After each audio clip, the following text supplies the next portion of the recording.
$326,303. That's 29% larger than our fiscal year 21-22 budget. The main reason for this is this version, the change in the amount of this version versus the last one is the 11 full-time employees for the fire department. So we have implemented the things that the items you all requested last week, and we'll go through those when we get to the expenditures. But what I want to point out here with the fund balance, with the increase in the amount of the budget, that is a substantial decrease in our fund balance percentage. So the current unassigned fund balance is at 71%. But with looking at what's available after including the fire department and the other few increases we discussed last week, we would estimate that we would start the year with a 54.9% fund balance. So the penny on the tax rate still brings in $49,200. So as we're going through this, and just also for the public, we have the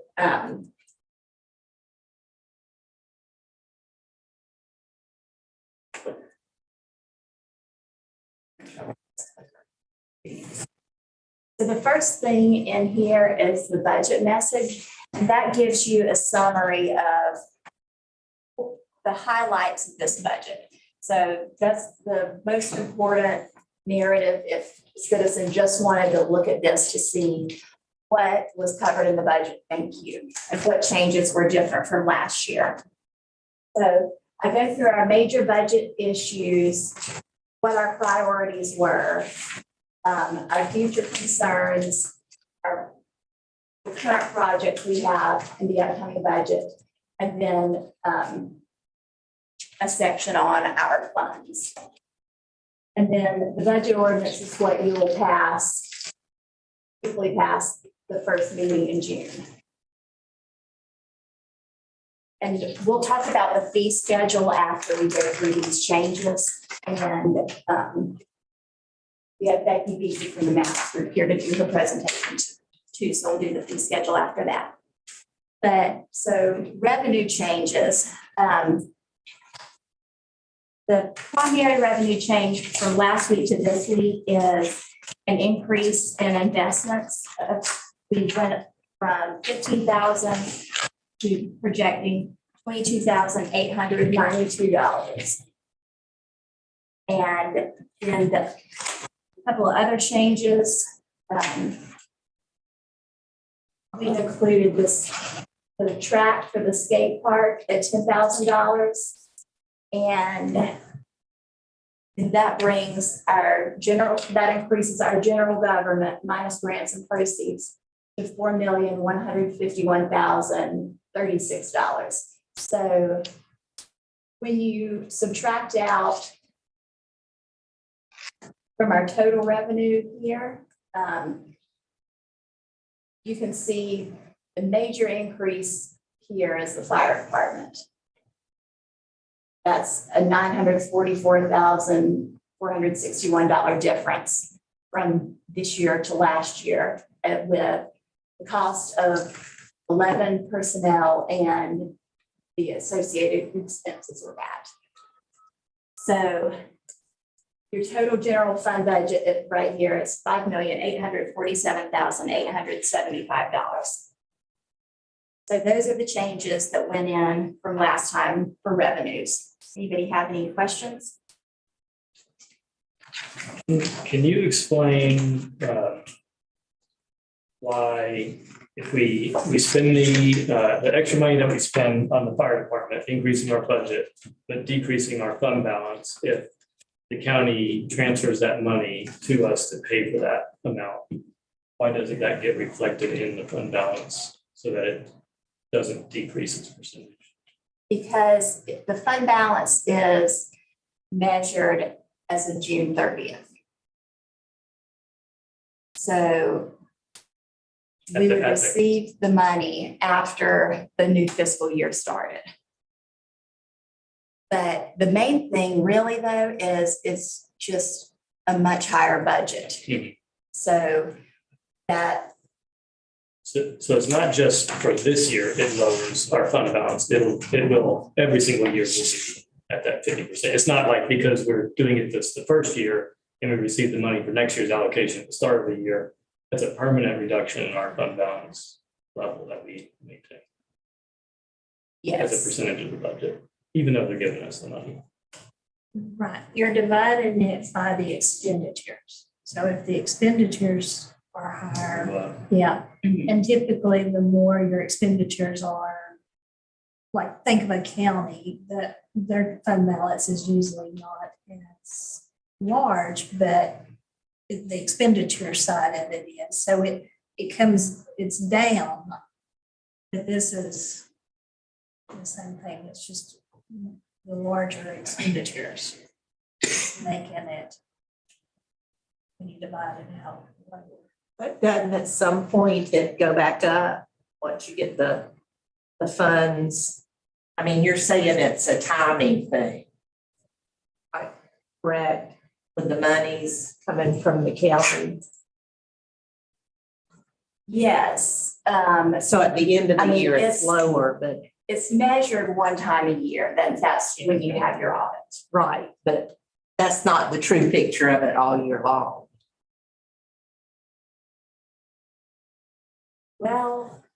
Well, say for example, I mean, but it's a good risk measurement, right? Because if the county doesn't give us that, that Right. shows us That does. that reflects the fact that this is something that we are not It's really- able to finance Yes. ourselves. Can affect our Right. unbalance.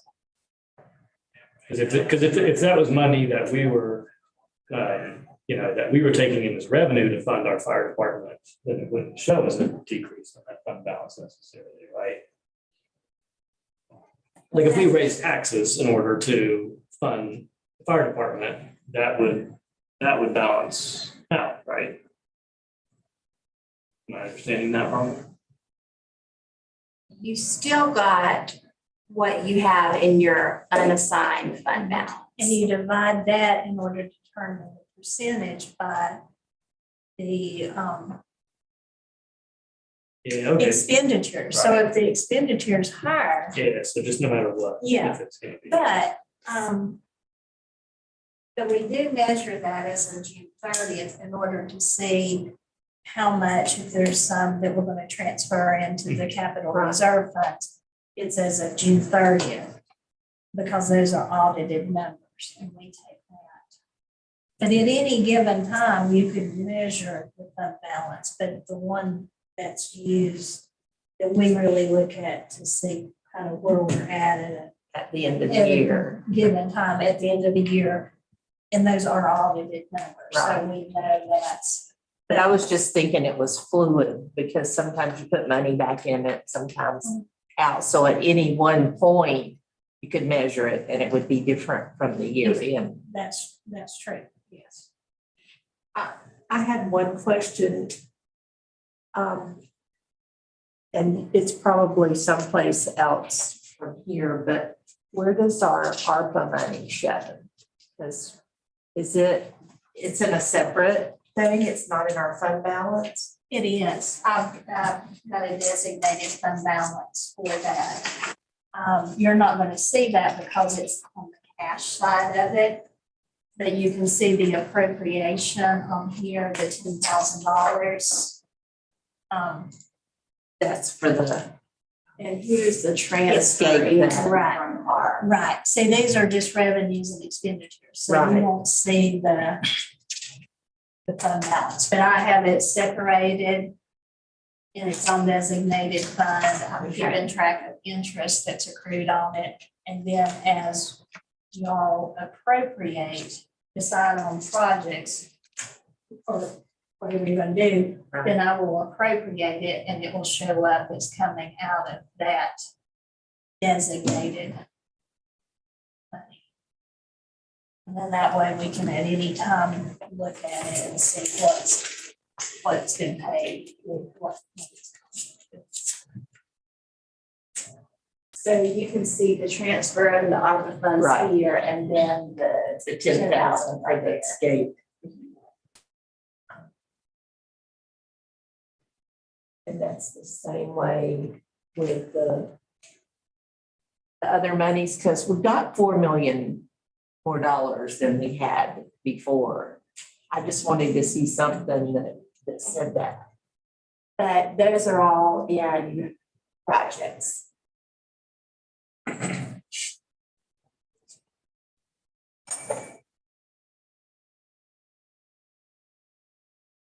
Okay. Anything else? Are we ready to move to your expenditures? Hey, guys. How's it going?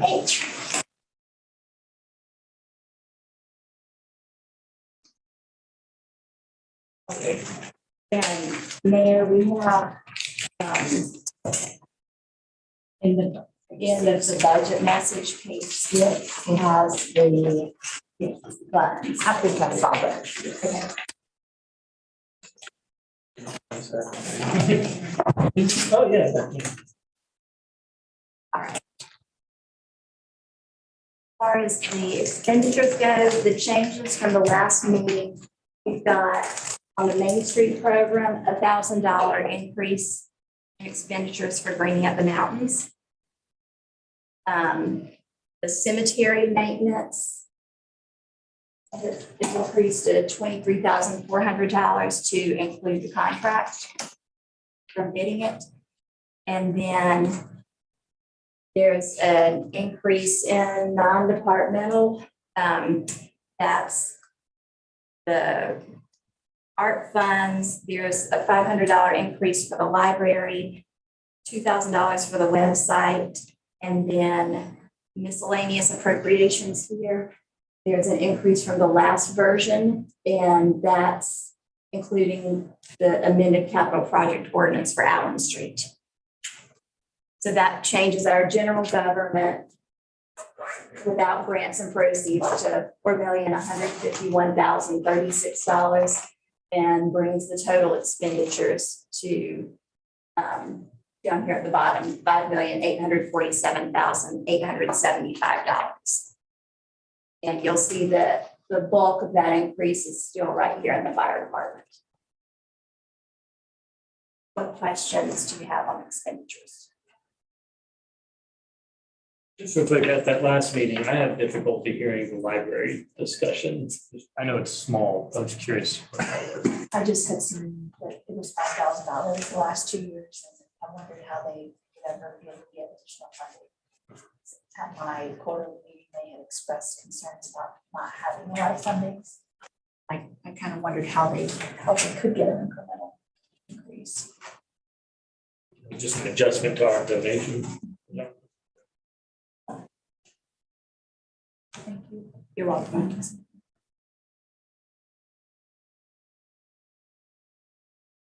Anything else?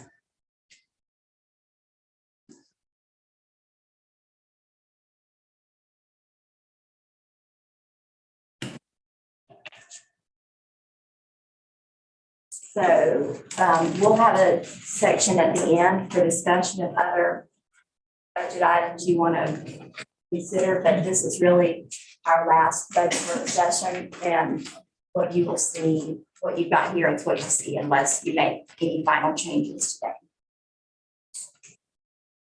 So if we want to have a discussion on this fire department, we should do that after the maps presentation and the fee schedule. Sounds like discussion. Yes, I think so. Okay.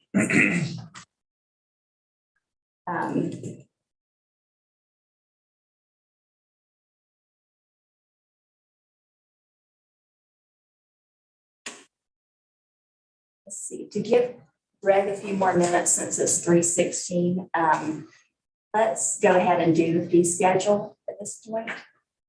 And then we'll get you presenting next week.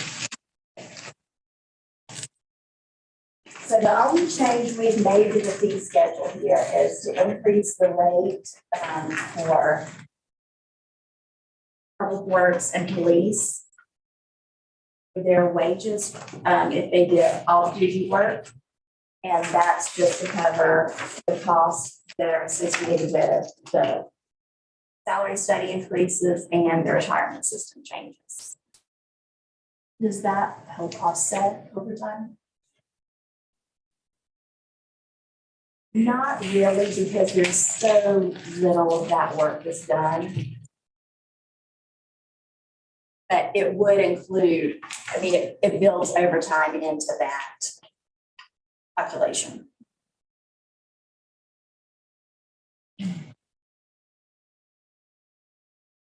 So is there anything you all have in mind as far as the fee schedule that you want to change? And this needs to be reviewed every year so that when we're budgeting and think of the revenue that comes in as a means of how we handle these expenditures.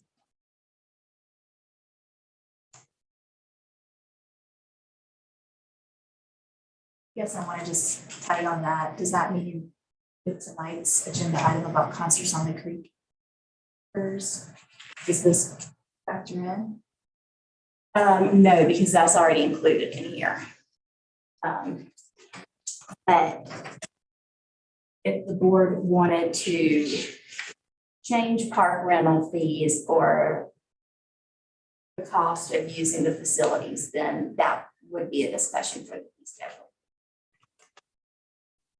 I mean, is there something staff is doing that's taking a lot of administrative time that you don't think the fee is sufficient for? Or is it- Not that I can think of currently, well. I think that the park rental fee, in it about your park staff, I mean, I think they're seem to be. Get their hand on it. A lot of those rentals, especially on weekends, kind of coincide. They do what they do unless it's a big event. They're doing what they do regardless of if there's an event or not, in a lot of cases. It's not always the case, but generally. Do we need to increase the rentals since we haven't? So we've got some new issues for SYLVA. Our requests for Bridge Park are getting bigger and bigger, and it's happening fast. I mean, in just a few months. Right now, we've probably got 3 big events where people are asking for, like one of them is a music artist that's coming that's actually on radio. People know their songs. And the promoter says, well, they'll probably draw 500 people. Well, I saw 100 people here for an 80s cover band. So if this guy's on the radio and is famous, I think he's going to probably draw maybe more than 500. So potentially, the thing is, we don't really know how many people are going to. I don't know if they're not selling tickets. I don't know how they would know. And so as we start seeing that happening, when you have somebody that's got Bridge Park for a whole day and it's a lot of people coming in and out, it's like 100, it could be $75 to rent the park for that day, for a concert venue.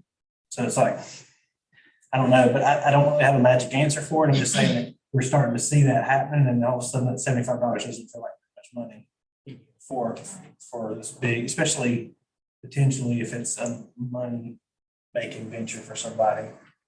Then you know what I mean? Yeah, Chief, I think the answer for that isn't necessarily in the fee schedule, but more just the permit approval or the it would either saying you can, and here's the fee schedule, or you can't. Right. So in the past, we have charged, if it was an event not sponsored by the town, then we have charged the permit holder for police services if the police department saw that it was needed. But I think this is an ongoing process. We're just gonna have to work through and figure out a plan for. But we have that option. Have we ever changed our fees or compared them to other towns near us? That was gonna be my question. Yeah. Are we in line with the For the actual park rental, it's higher in some places, it's lower in some places. It just depends on the park and the facilities it offers. But it sounds like when they use our resources, like needing police officers, they're paying additional to cover that cost. So I think maybe the question is, do we want to should there be a difference between someone running a for-profit event at Bridge Park where they're like charging admission and making money for a private entity versus a fee for a nonprofit that's hosting a fundraiser or a birthday party or something. And I think Jake's spot on about that. That can be in the application process Mhm. for sure. Yeah. But like if you're having a birthday party, $75 is for a kid, 75 is kind of, that's a little steep, you know what I mean? For just Right. to have a place. Yeah, For normal, it's a 2 hours public long. area. Yeah. So that can feel a little steep, but then I'm just bringing it. But for a private event where you have a band and It's like whatnot, $75 is nothing. Yeah. Right, I mean, if somebody's gonna, put on a for-profit concert and sell tickets, $75 is nothing. So that's where I think you leave this schedule basically where it's at, and then just approve or deny those permits based on established criteria. Right, maybe try to set the precedent that this park is for public events. Right, it's not a venue Right. for hire. Yeah. Right.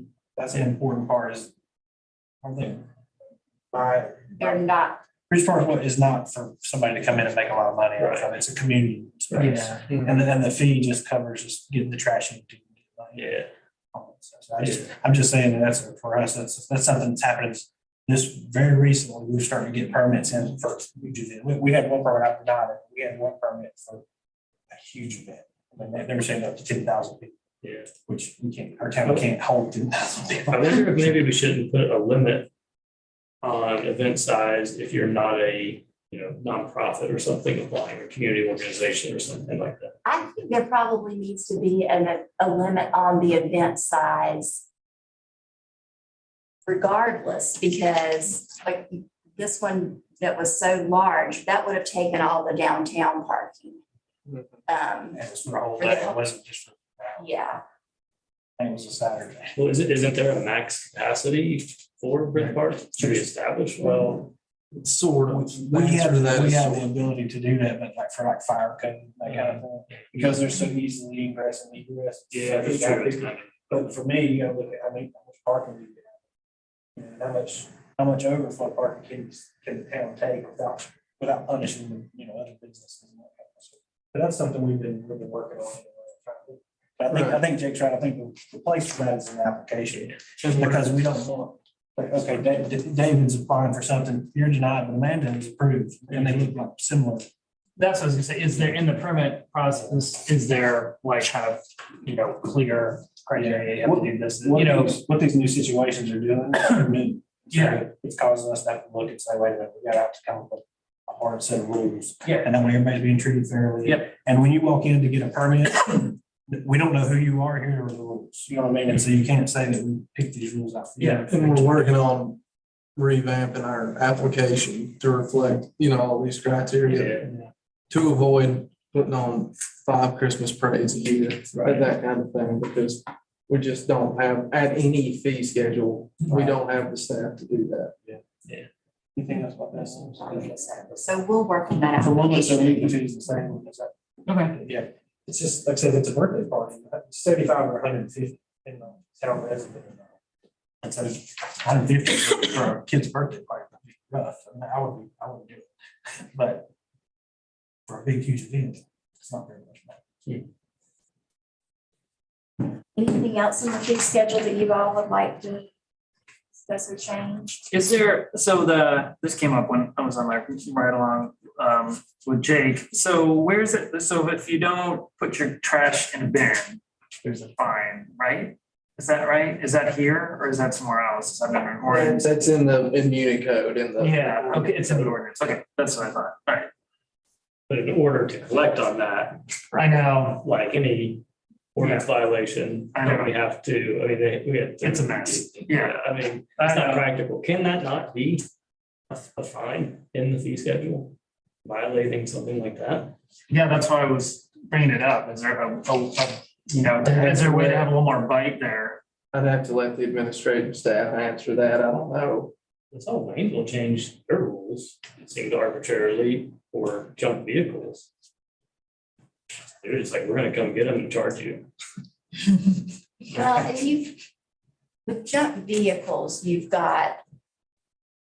that's a little bit different because you've got statutes that are governing where they can be and where they can't be. We can look at that and get back to you. State statutes, you mean? Yeah. I'm interested in us revisiting the sign permit for the businesses that are affected by 107. And that may not be in this year, maybe one next year. You're taking the 20, they're gonna be forced to move their sign. Yes. But didn't we talk about that was gonna get, DOT. DOT was gonna pay for that, yeah.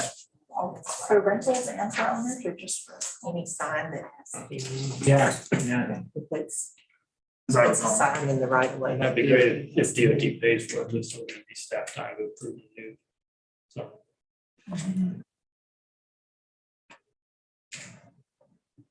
So just that, as far as having another, the garbage thing. But we wanna, in what we were gonna do on that, were you gonna look into that or junk cars? I'll look into the garbage. Okay, cool. So the garbage and then signs on 107. And this fee schedule can be amended anytime. Yeah. It just needs to be reviewed at least once a year. It's nice to do this, because then we look at it and it gets us thinking about, like, this is the only time in the year I think about the fee schedule. Other than like well, that came up with the parking, the EV parking. Which that went into did that go in ordinances or fee schedule? That was ordinances. Which is, yeah. Sorry. I don't know. Never mind. Anything else? Hey, Becky, this is Becky Veazey from the MAPS group, and the town hired her to conduct our salary study and pay and classification plan. So you want to go ahead and address that. Okay. I think Amanda's going to pull up a PowerPoint for me. Water.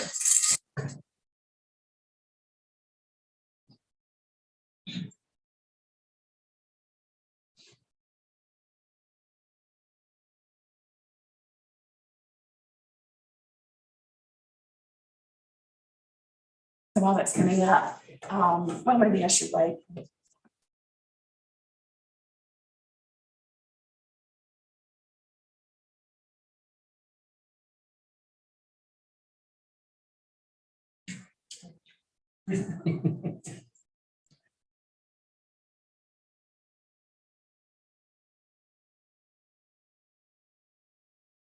Now you can click it or. You just got Yes, I can click it. Or she can. No, wait.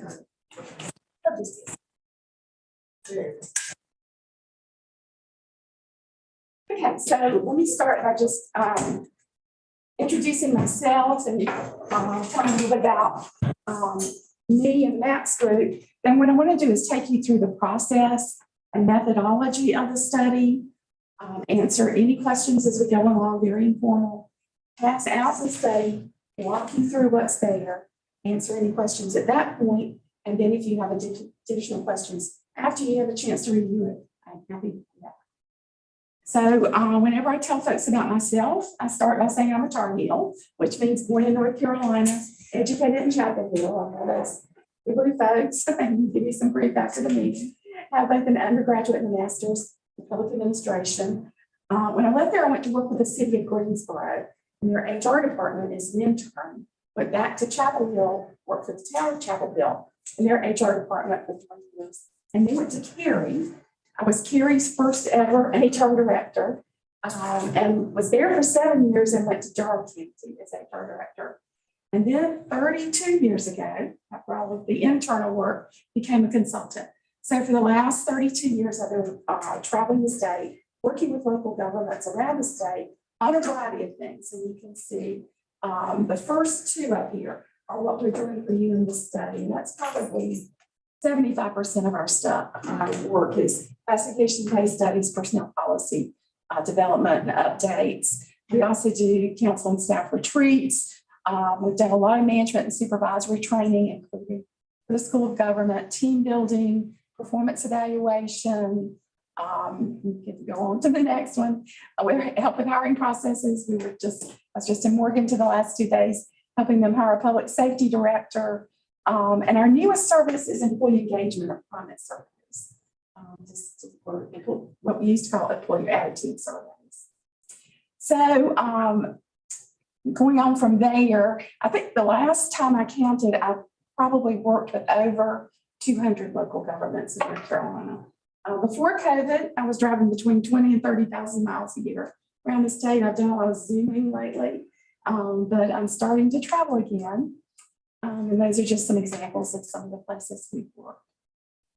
So I want to start by talking about why does an organization need to have a classification and pay plan, and why does it need to be periodically updated? And when we talk about classification and pay, we're really talking about two sides of the same coin.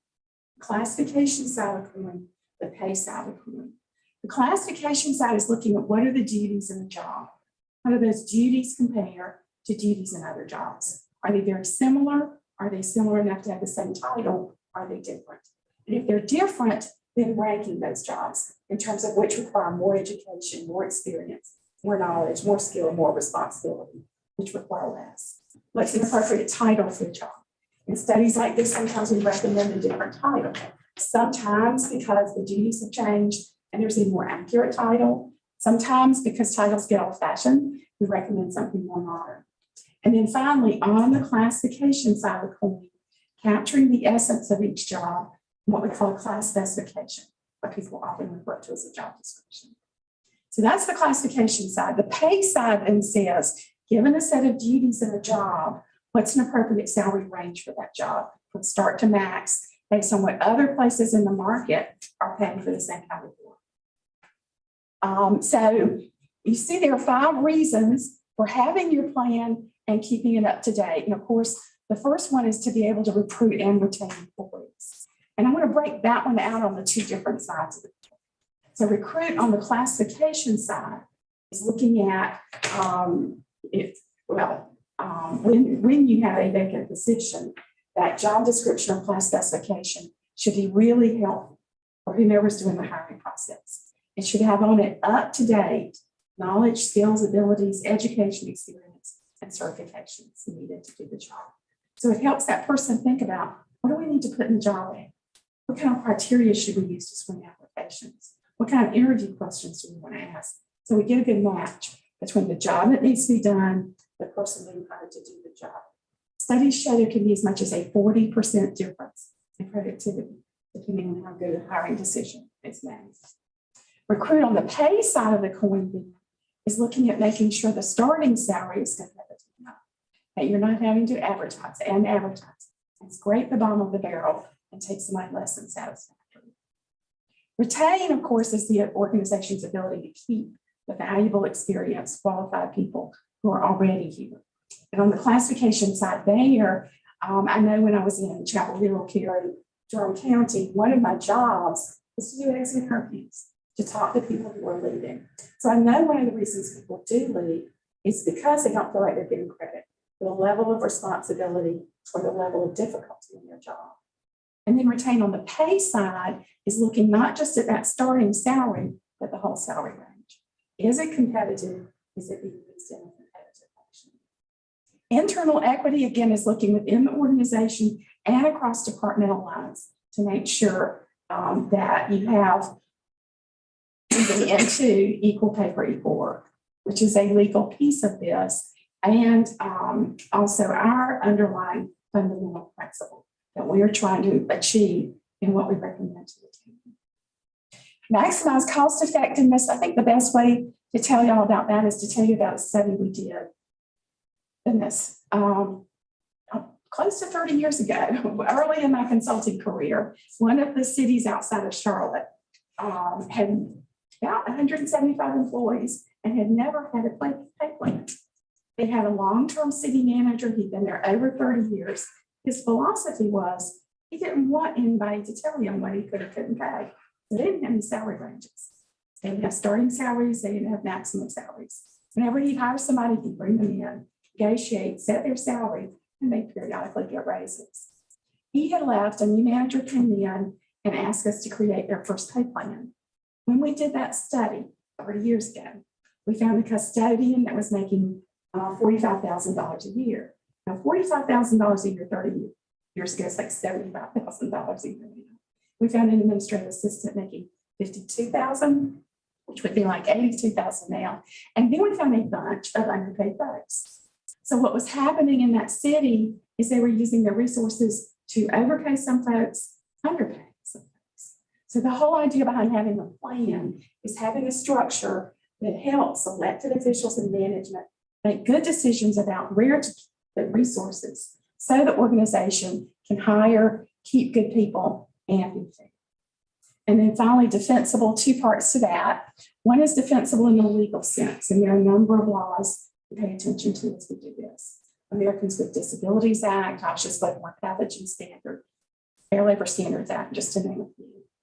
The other part of defensible is that what you're getting from us is based on professional methodology. And I've been listening to anybody whispering in our ear saying, if so-and-so a raise, don't give so-and-so a raise. We are making professional recommendations. So let me pause. Questions on anything so far? So when you do this study, like, so now clearly things have kind of changed in the, job market over the past year. And have you taken into that into account? And because I know you've been doing this for 30 years and you've got a system, but has that system had to change over the past year? Well, the system includes getting current data. Okay. Always. So the data we have is from January. Okay. That is the important part. I mean, I just because of recruiting and retention, that has changed, even though like salary range maybe hasn't changed that much, but actually getting, well, no, right. Yes, it has, but I mean, I think I feel like there's more to it, on top of that. It's just because it's harder to find folks in general. Yeah. In fact, I think we waited because we were waiting for the county to make sure we had the most recent data from there. Great. Any other questions? So there are two things that are going on that create the need to update these studies. And one is, of course, that jobs change over time and the duties and responsibilities could change. And you want to capture that and reclassify the job if necessary. The other part is the market. And the market, most places do what we typically call a cost of living adjustment, which usually means kind of following the average of inflation and moving pay up. And that's a good thing. But there's a flaw in it because the market fluctuates at different rates for different jobs. A good example right now is law enforcement. They're probably going up faster in the market than any other job.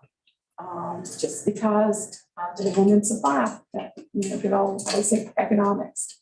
But that's happening in lots of different jobs at different rates. And that's why we always go to the market and close time to when we're going to be presenting the study. So we're reflecting the most recent data. And the study is then designed to update the classification and the pay side. And you want to do this about every 5 years and y'all are right on schedule. The steps we followed in the study, first, the town identified the need.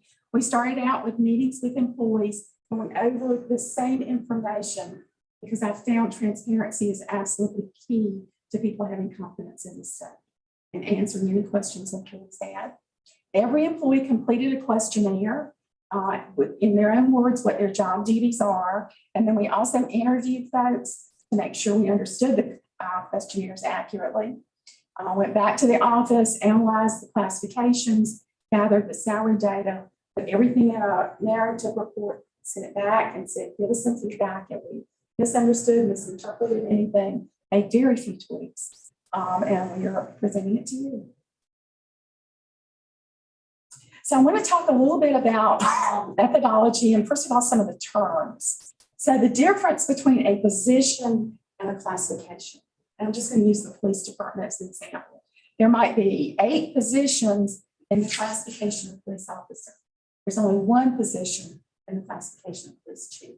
So you have multi-position classifications, you can have single position classifications. The only time we put multiple positions in the same classification is when all the jobs are similar enough that any one applicant with a given set of knowledge, skills, and abilities could do any of those jobs. If the job requires a substantially different knowledge, skill, or ability, it gets a different classification. The class specification, as I said earlier, is similar to a job description. The difference is a job description describes a single position. Class specification is a little bit broader, a little bit more formalized, and covers all the positions in the classification. And then the most important distinction, very important, is the difference between employee and position. The classification plan is a position classification plan, not an employee classification plan. What that means is we're studying jobs, not people. The classification plan should be accurate as people come and go, because it represents the work that the town has to be done, not the person who had to be doing that work at the time of the study. We can classify a vacant position and did in several cases. So you don't have to have a person in the job to classify the job. Any questions on those terms? So I want to go over some of the things that are most frequently misunderstood about classification. These are not factors that go into determining which jobs are at the same classification level, which are at different classification levels. Now, this is on the classification side of the coin. Some of these come back into play on the pay side of the coin, and I'll talk about that too. But that first one is volume of work. And let me just give you a hypothetical example. Let's say hypothetically, y'all had a water system. And let's say hypothetically, you had 3 water meter readers. And that on average, one of those meter readers was reading 300 meters a day, one was reading 400 meters a day, and one was reading 500 meters a day. Different volumes of work. And when we look at those 3 meter reader positions to determine, do they go in the same classification or different classifications? What we're looking at is, are the duties the same or are the duties different? If all 3 of those meter readers have the duty of reading residential water meters, then the duties are the same, classification is the same, the salary range is the same. Now, the difference between 300 meters a day and 500 meters a day might be when we're reading 500 meters a day is doing a better job, more productive. That would be performance evaluation and narrative performance pay, a different part of your compensation system. Difference might be the one reading 300 meters a day, just reading in a part of town where the houses are spaced out further, just takes longer, not a classification factor. On the other hand, if one of those meter readers is reading residential water meters, the second one is reading, repairing, replacing, and testing meters. The third one is reading, repairing, replacing, test meters, and operates the backhoe when there's a water line break. Then you've got 3 different sets of duties and 3 different classifications. Questions about that? Length of service is the person. Classification is looking at the job, not the person. So again, if there are 3 police officers, one's been here 6 months, one's been here 5 years, one's been here 15 years. Again, if the duties are the same, the classification's the same, the salary range is the same. Now, when we get to the pay side of the coin, hopefully you would see them at different places in that salary range because of different lengths of service. Employee qualifications, this one gets interesting. Again, in classification, we're looking not at what the qualifications the person has, but rather what the qualifications the job requires. Probably the best example of this goes back when I was working for the town of Chapel Hill. We were doing a study of our bus drivers, had about 50 bus drivers at the time. And believe it or not, 2 of them were attorneys. They finished law school, passed the bar, had not found a job as an attorney yet, so they were still driving buses. So who thinks you should pay a bus driver with a law degree differently than the other bus drivers? Y'all get the point. Often, if there's an attorney in the room, they're going to argue about it. And then finally, employee work performance is not part of classification. Again, that's the person we're looking at the job. We don't know in a study who's doing a great job. We don't know who's in trouble because it has nothing to do with what we're doing. We're classifying the job. And then the town takes care of if somebody's not doing that job, replacing them with somebody who can do that job. And then they have the proper classification and they have a hiring rate that will allow them to hire somebody.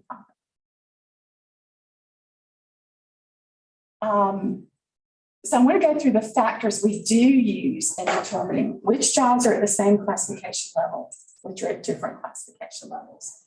So this first one is mental difficulty. How hard are the problems that have to be solved in the job?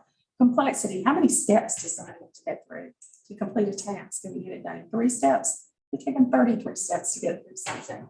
Variety of work, how many different kinds of things do they have to know about or be able to do?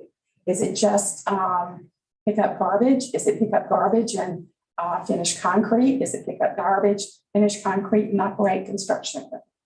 That's different variety of work. Who do they represent the town to? Is it somebody who's just taking in information for the public, all the way on up to somebody negotiating contracts on behalf of the town? Education and experience, and again, that's what does the job require, not what does the person have. Work environment and hazards, is it somebody who has to go out at 2 o'clock in the morning when it's 10 degrees outside, deal with dangerous people, dangerous situations. Physical effort, we look at frequency, intensity, and duration of the physical effort required. Does the job have supervisory responsibility, and if so, at what level of authority? And then, is this a job where the employee and supervisor are together most of the time?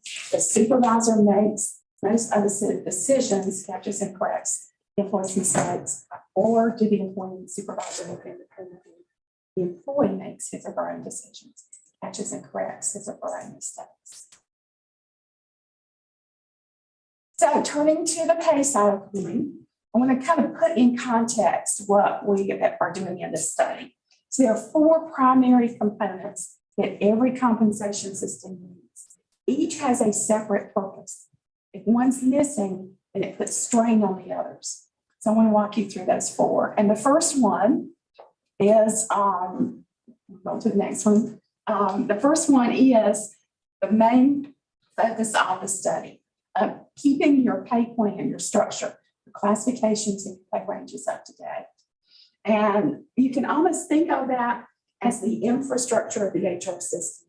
Because when your classifications are not accurate, or your pay is not competitive, or employees don't feel compensated at a reasonable rate, that throws everything else that you're trying to do off. The second one is typically called a cost of living adjustment. Compensation professionals call it a market adjustment. Because what you're doing is you're moving your ranges and keeping them up with the market in between studies. Moves your hiring rate, moves your maximum rate. If y'all had not been doing this since in the last 5 years, since the last study, the cost of implementation would be significantly higher. So keeping that moving not only keeps your hiring rate up with the market, allows you to hire, but keeps you from digging a hole.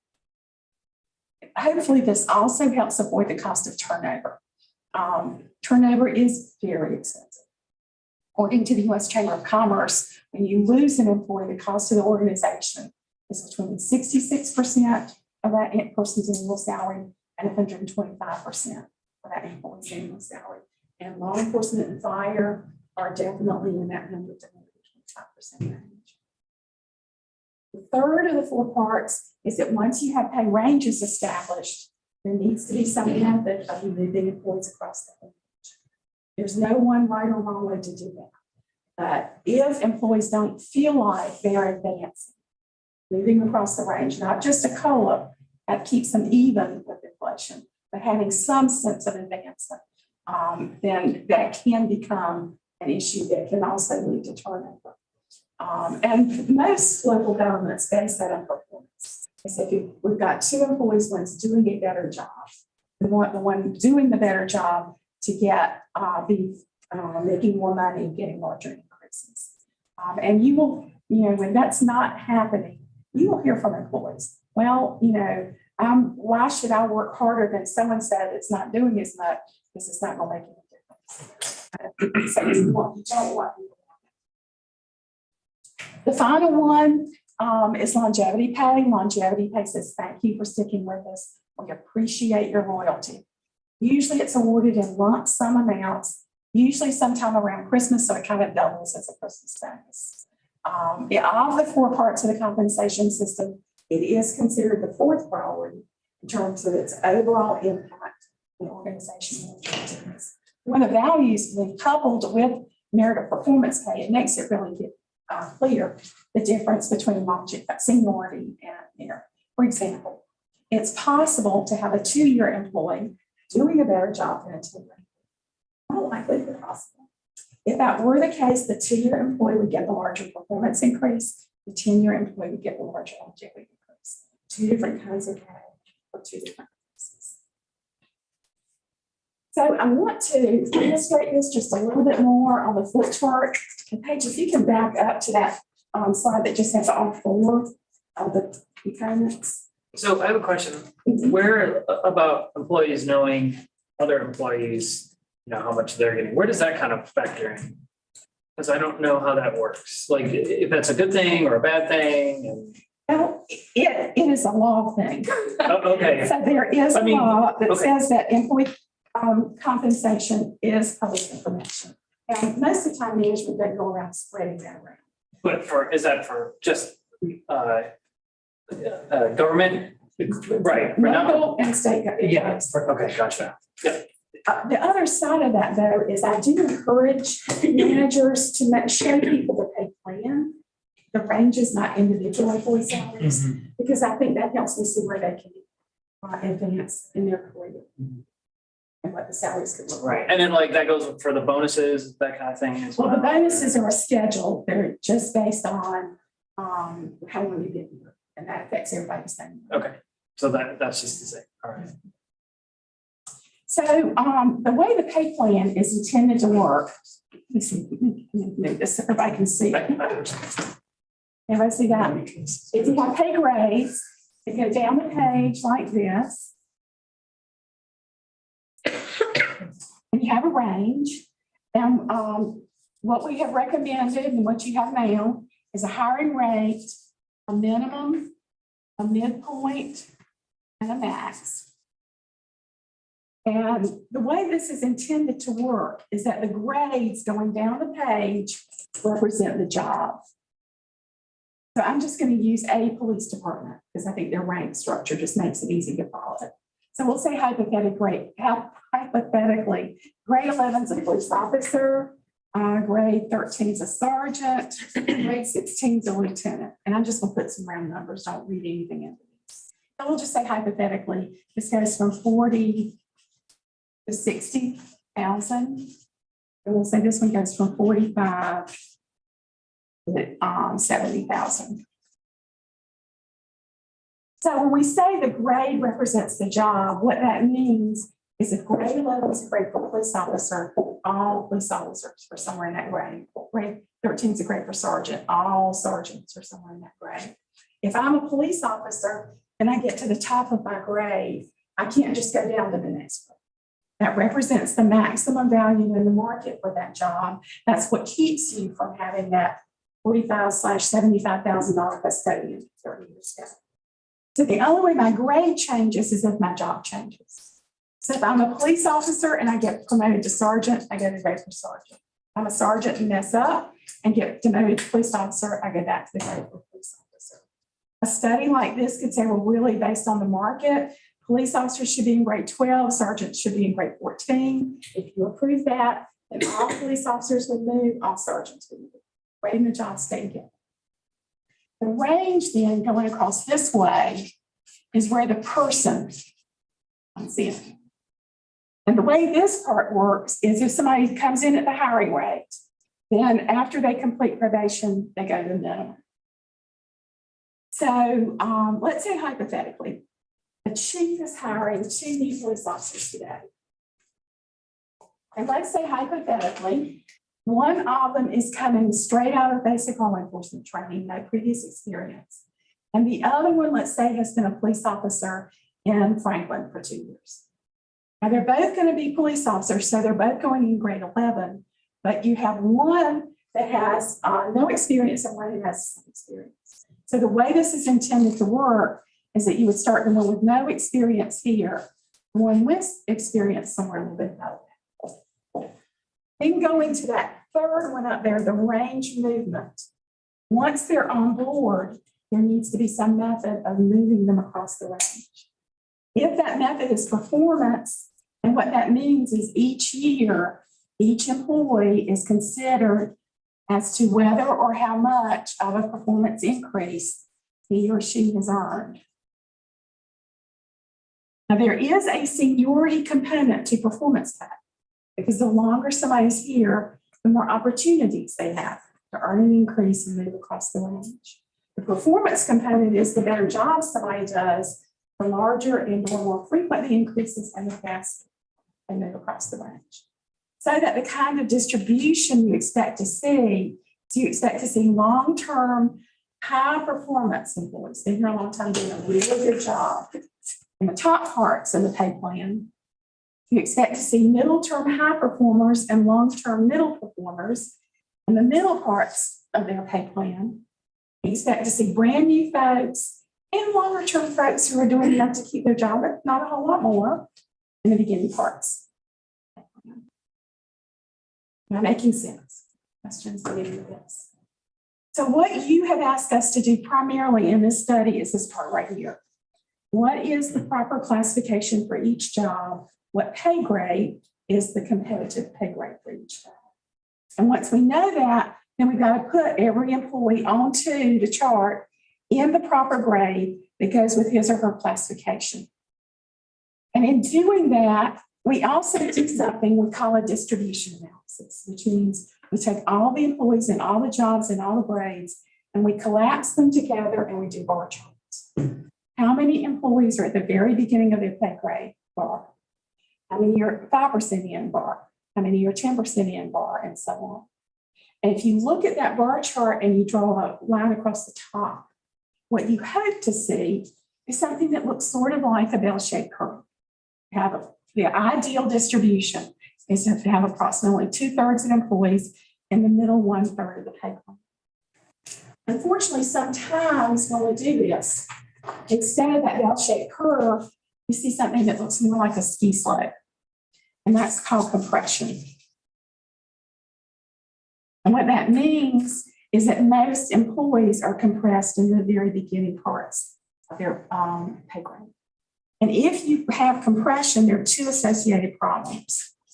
One is a hiring problem, because let's say you've got a really well-qualified candidate you want to hire. To get them, you got to pay them right here, but your on-board equally qualified folks are back here. No problem. The other problem with compression can be morale. Because instead of having long-term high performers over here and brand new folks here, they're very close together. And that can cause dissatisfaction and unfortunately lead to that turnover we were talking about earlier. Questions? Did you also help us with our range as well? Mhm. Okay, so you did the grades. I created this whole chart. for you. Yeah, okay, but the range, you said you were kind of focusing on where everybody is in the grade, but also. Well, the range. and what we did, and I'll.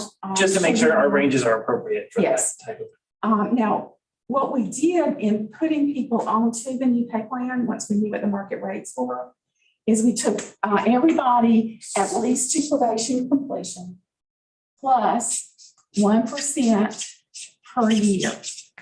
And it's kind of a combination of how long they've been with the town and how long they've been in their current job.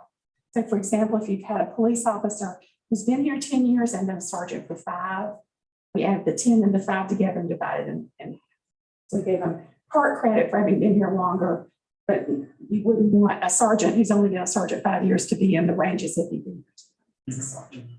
So do you have this data to present? I do. Yeah, that's coming. Ready to give it to you unless you have any more questions about the chart. Okay, sure.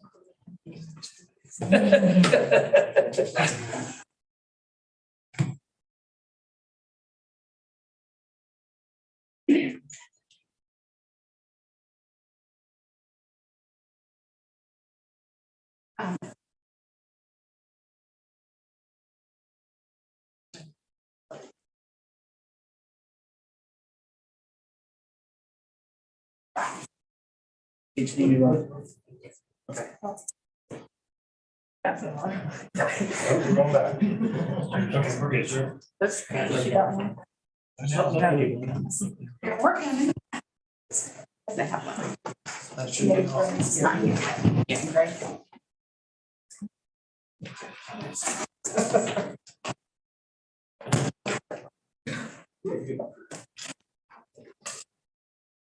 I'll walk you through.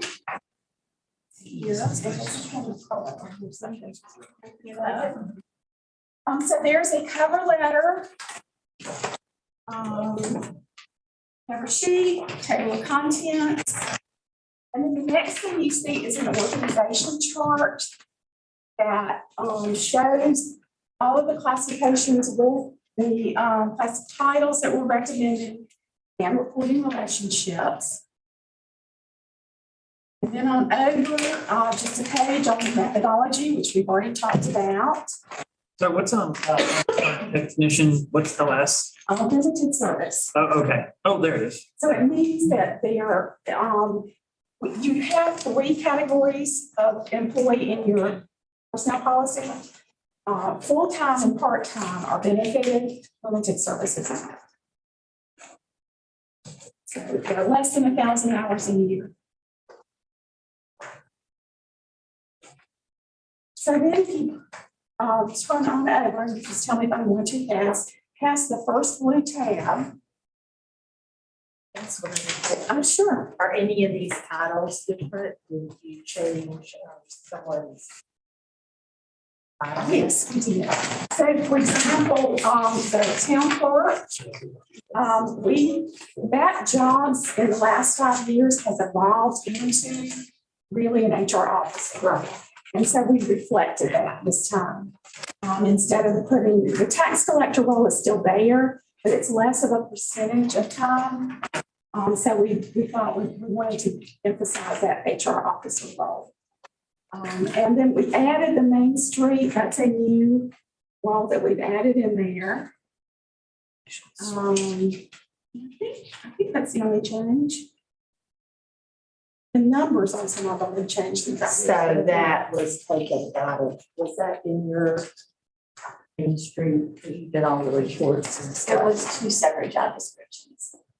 but it wasn't part of the chart. Correct. So starting on page 5 is basically a thumbnail sketch on each job, like a paragraph per job classification. And I did put in the fire. Turn to page 6 for just a minute, because I realized you've got the job descriptions in here or class specifications for the fire jobs. But does anybody have any questions on the difference in those roles? That's on page 6.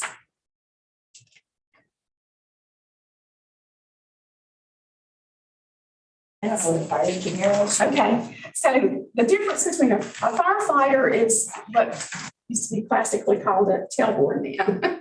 Thank goodness they're the women too. They ride the truck typically, they catch the hydrant, they go in to the burning building if that's what they're responding to.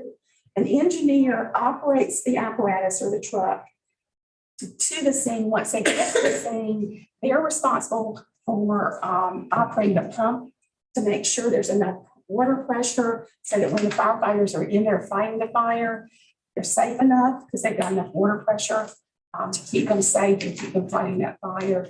They keep up with when firefighters come to the truck and get air packs or get axes or get any kind of equipment. They keep up with who's got what and make sure it gets back on the truck. When they get back to the station, they're responsible for making sure that truck gets back in service, that everything's on it, it's gassed up and everything's ready. Air packs are pressurized and it's ready. Everything's ready to go. Do people with higher salary grades also, are they also able to do those same functions? Yes, captain can do that, but typically you want one of the higher level folks to be the incident commander, to be on the scene, making sure, tracking who's inside, who didn't come back outside, keeping the fire, and the engineers gonna have a hard time with all they're doing that as well. But I just wondered if these people were trained in the Yes. same thing. Typically they are, but a fire engineer has to have emergency vehicle driver operator for pumps. And if there's an aerial truck, they also have to have driver operator for an aerial certifications. And usually your captain and your assistant chief and your fire chief is in places. And then did these range, is this like the whole, is this just strictly salary or does it include like a you know, the whole compensation package, insurance, health insurance. Those are the same for everybody. Those are the same for everybody across the board, okay? But do you look at that as far as, I mean, is that something that's designated, like all municipalities have the same thing, or? We actually did a benefit survey, we did Okay, it yeah. 75 years ago. And so, when we did that, we recommended a couple of tweaks, but in general, SYLVA is pretty much in line with what other municipalities. Okay, and then Everybody's on the same pension system, you know, health insurance, Okay. vacation schedules we looked at, sick leave accrual we looked at, things like life insurance we looked at. Okay, so that's a whole other study, benefits. Well, and like I said, we just looked at that, Yeah. doesn't change as much every 5 years. Exactly, so you don't have to do, we have like a schedule for that. Yes, we have that looked at every year with our insurance. Okay. As far as health insurance, but when she went through the personnel policy, that a lot of that was looked at. Okay. At one point, the Main Street was contract. It wasn't. Was that how we first hired? No, that was only that 1 year.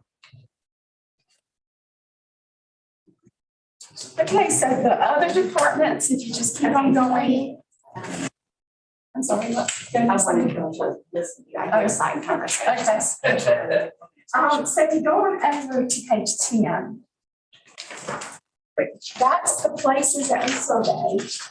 And the percentages you see there, like Black Mountain 50%, what that means is if you've got a range that goes from $40,000 to $60,000, 60 is 20,000 higher than 40, 20 is half of 40, that's a 50% range.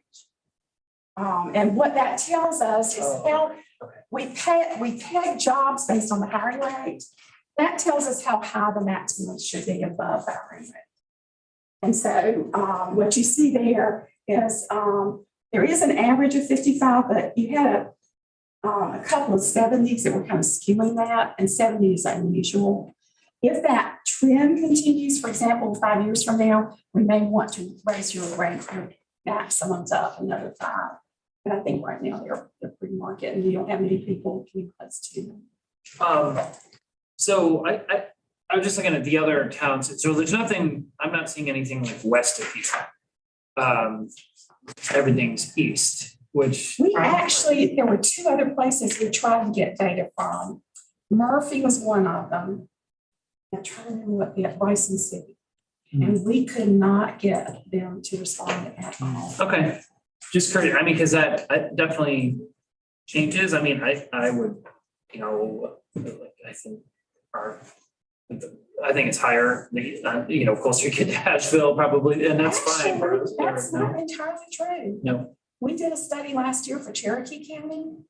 They went equal to, I didn't go equal to Buncombe, but they went equal to the county surrounding it. so And I was surprised when they did maybe that. because you gotta really attract folks, but. And they're also competing with the casino. But then we did a study for Clay, and they wanted to be equal to Cherokee. So Right. I was surprised how competitive the far western counties are. Could you explain to Jackson County why the 78%, like, I'm not completely understanding how that, does that mean that Jackson County has a much higher high end? Yes. Okay. So it means if we did that with y'all, instead of 40 to 60, we'd be going 40 to 75. Yeah, okay. And what do you like to do when you adjust those? Do you like to say, bring the lower end up or bring the higher end down, or? We what? always start with the hiring rate, because that's what you want to make sure you're competitive at that hiring rate. Mhm. The max, because it's like at the most 5 to 10% of employees that ever get to the max. That's not as big a deal. Okay, You want it to be competitive, but like I said, because you got some skewing going on there, I probably want to wait and see if we need to raise it some more. One year, one more cycle. So it makes sense comparing like police officer positions and administrative positions to other government entities, but what about, like, when you lose someone on public works, are they jumping to a different government entity, or is it private companies like landscaping companies competing with Directly the lost employees to the DOT. DOT? So that probably is included, I guess, in that. So And not so what we much private. find, well, first of all, it's much harder to get data from the private sector. Yeah. But the other part is that the private sector often does not have the same combination. So they might have somebody doing that, or they might have somebody doing asphalt, or they might have somebody doing concrete. They'll have somebody doing all of it. Any other questions on that page? If you turn on over to the top, to the next page, you'll see that the cost, and that was what I was saying a few minutes ago, the way it was calculated is we took everybody to the new minimum of their job, plus a blended between how long they've been with the town and how long they've been in their current job, a blended 1.5% per year. And then there's some special important notes. The cost you see there is salary only. It does not include the cost of benefits. We did say that if there were an employee, and we don't have any idea about performance, but if you have an employee who has a performance issue to the point where they really aren't right now earning their current paycheck and delay, you'll have to implement an adjustment at this time until they get their performance back in line. And then Oh, so you could delay for an individual? for an individual who is not, who has documented discrimination. Then the third one's really important because, again, this is data from January to March. I think the last piece we got was in March. That means this takes you to a competitive place right now. July 1st, all of these same people we just looked at are going to be doing adjustments to their wages. We don't know how much, but you will also need to do some kind of adjustment. And what we're finding is because of all this great resignation stuff, and I'm seeing people who did adjustments in February, people who did adjustments in April, people who are planning an adjustment in July and another one this coming January. So y'all are going to have to keep an eye on that so you don't get too far behind, because if the market may start cooling off, it might not. We don't know that it's as hot. I have been doing this for 45 years, but internal and external. Never seen any signs. And so when you say that, does that mean bring you back in, or is that something we can do? Yeah, but we would still stay with the 5-year. Yeah, you probably only need me about every 5 years. And then the other thing is obviously that 56,000 is a snapshot. Every time you have turnover, like if somebody retires, you had a vacancy and you bring somebody in, that's going to vary, 2, 3, 5,000 at a given time. Okay, any questions? Yes, ma'am. So is there guidance for those future adjustments? Like how What I would recommend is just having your HR and manager just keep in touch with what your surrounding communities are doing. Just keep their ear to the wheel, and they start hearing a lot of adjustments going on to let y'all know about it and let you know what they recommend. So what about policy wise on those each year? So I know in the past, the board has taken action doing merit increases, and then we have a COLA too every year. But I see to get the person's position in this chart, we're also doing a formula based on their years of service. And that's a one-time just to get them onto the new pay. Right. So is that something that should be done every year though? Like the next year, you shouldn't just have like they're moving up in longevity as like every 3 years or so, you gain a fixed amount, or? So you have in your personnel policy a longevity bonus. That is just to say thank you. Okay, so moving up then from the minimum to the max in the scale. That's new. Once you've put yourself on this based on your years of service and performance, moving up is purely performance based. Okay. I mean, that's a philosophy for the town of And Chiefs. COLA, right? Well, COLA just moves the whole Yeah. a scale, COLA- right? It doesn't move a Yes. person up. So if It moves the if you minimum. did a 2% COLA, this would change by 2%. Right. This would change by 2%. It moves the range, but Right. the way employees move within the range is there. Right there. Can I say something? Go ahead, I'm sorry. I was gonna say, so what that means is for a police officer, once you're hired in, you're gonna get hopefully a COLA raise every year, a variance. And then that's, unless you get promoted or your job changes, that's the only change you're gonna get. Some police departments have things in place to help you move through your pay scale. So like if you've been a police officer for 3 years, no discipline problems, you pass the written test, and you become a senior police officer, right? It's not really ranked, but it's not. And then in 5 years, you can become a master police officer and you get, another 3% or 5%, whatever. That's the there's way some actually- police departments do it, just to help you move along. There's actually a management note in here that we have provided an example of a career development program. Waynesville's kind of not, they've got a really good career, they call it career track. Hey, quick question. Since we're just talking about COLA, is that, so what's our COLA gonna be this year? Is it gonna be like 8% or something? The message has proposed 4%. Okay, gotcha. And my other question is, with the histogram here, And this is page 12 he's talking about. did you look back, at our old histograms or, the last one and the time before? or- I did not, I haven't. Okay, I would be curious to see if our histogram is, where, because that is very interesting to see that, like, how that reflects, turnover and that kind of thing, which way it skews. So it'd be nice, that'd be a nice trend type thing to see how we've been going over the years, if we got better, we've got more of a bell-shaped curve or we're still skewed to the left-hand side.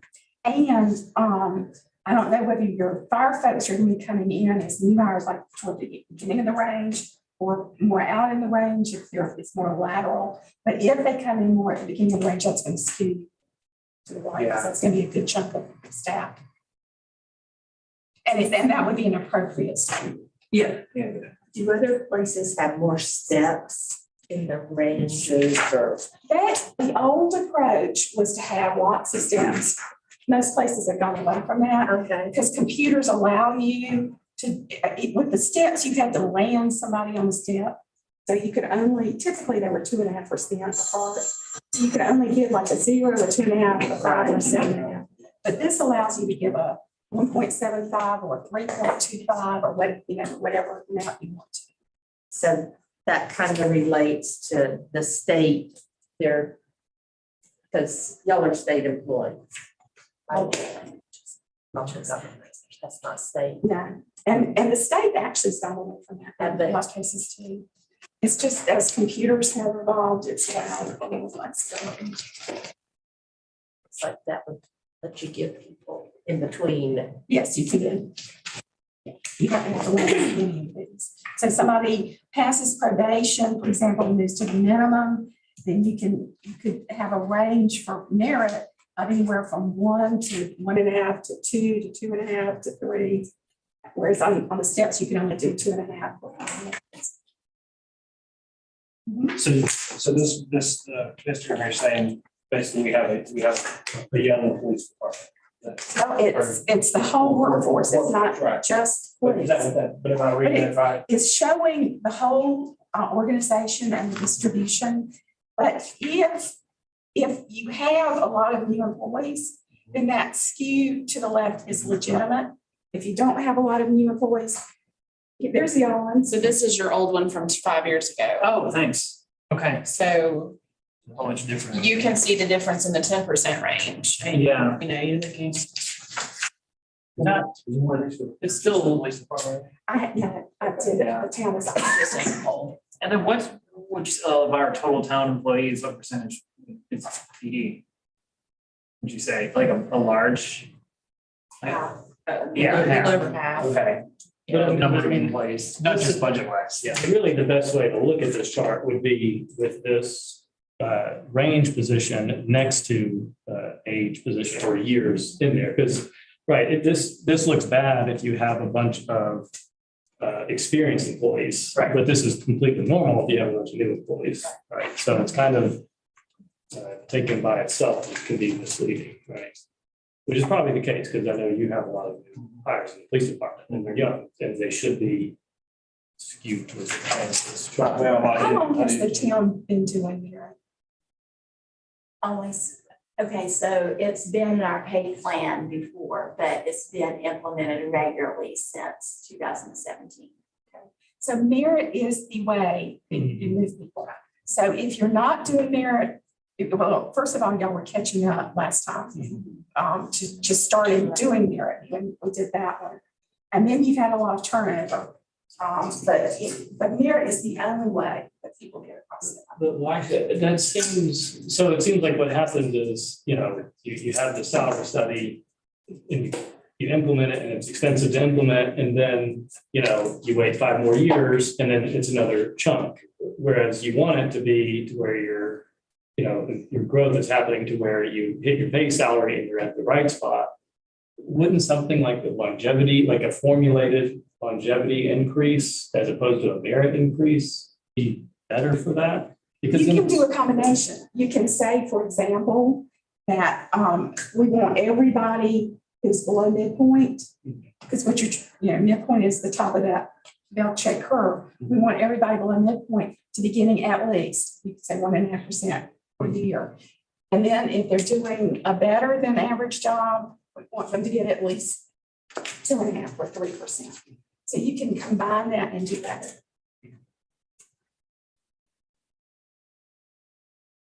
I think TWASA does that, they have you like, I don't know, it's yearly, but however many years percent increase, but you have a different funding mechanism, right? That's difficult to, if you hardwire that into your salary, then come budget time, come budget time, you can't just magically, like TWASA can adjust rates every year to keep with that, whereas the tax increase is different. Really different. Lawson Maybe would that's probably more say to difficult. tell you rate increases are just as hard as tax increases. And by the way, our company's doing the same for them right now, and we're going to be getting it soon. I already got it. Yeah, I'm on there. Oh, okay, good. Yeah. I have a question, page 13 here. So, how do we come up with 36 grades? So look on over at pages 14, 15. Right, I saw those, but why have we chosen, why do we even have, there's nobody below a 10.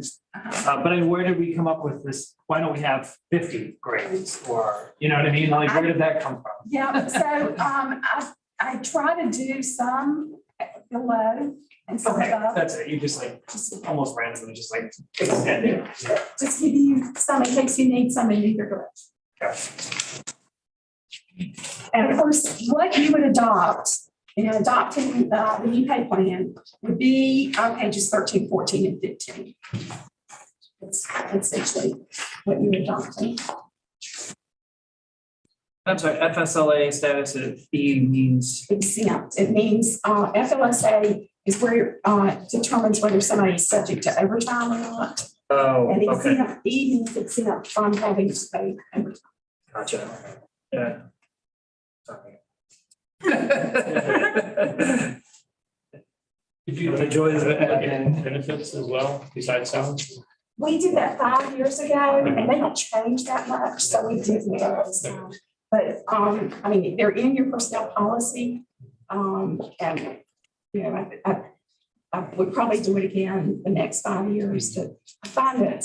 I could put back in here what we did 5 years ago. But it would be We got it for the TWASA report because we weren't doing a 401k contribution. And she told us that what the sort of average was that municipalities were doing. And I checked the page and we were on, we did 5%. Well, I did TWASA about 8 years ago and recommended it. Yeah, So I that's finally implemented it this good. year. Good. But it sounds like we were late to the, so I'm glad the town seems like ahead of the schedule. I'm sorry, jump back to FSLA. So is there comp time? Instead of overtime?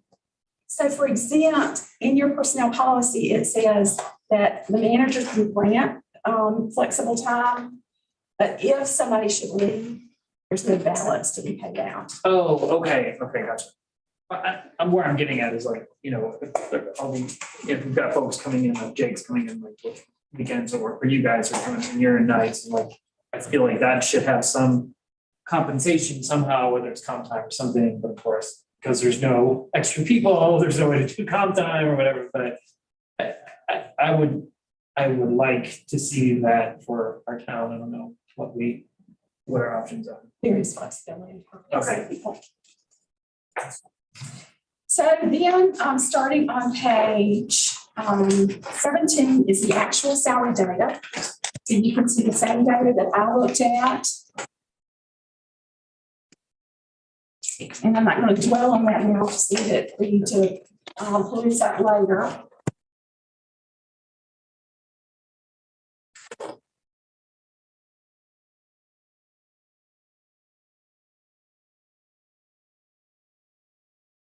We could look at this, like where it's broken down by organization. So I guess like when you did the recommended, you kind of roughly took an average. I look at an average. If it's an entry level job, I pretty much go by the average unless there's something skewing it one or the other.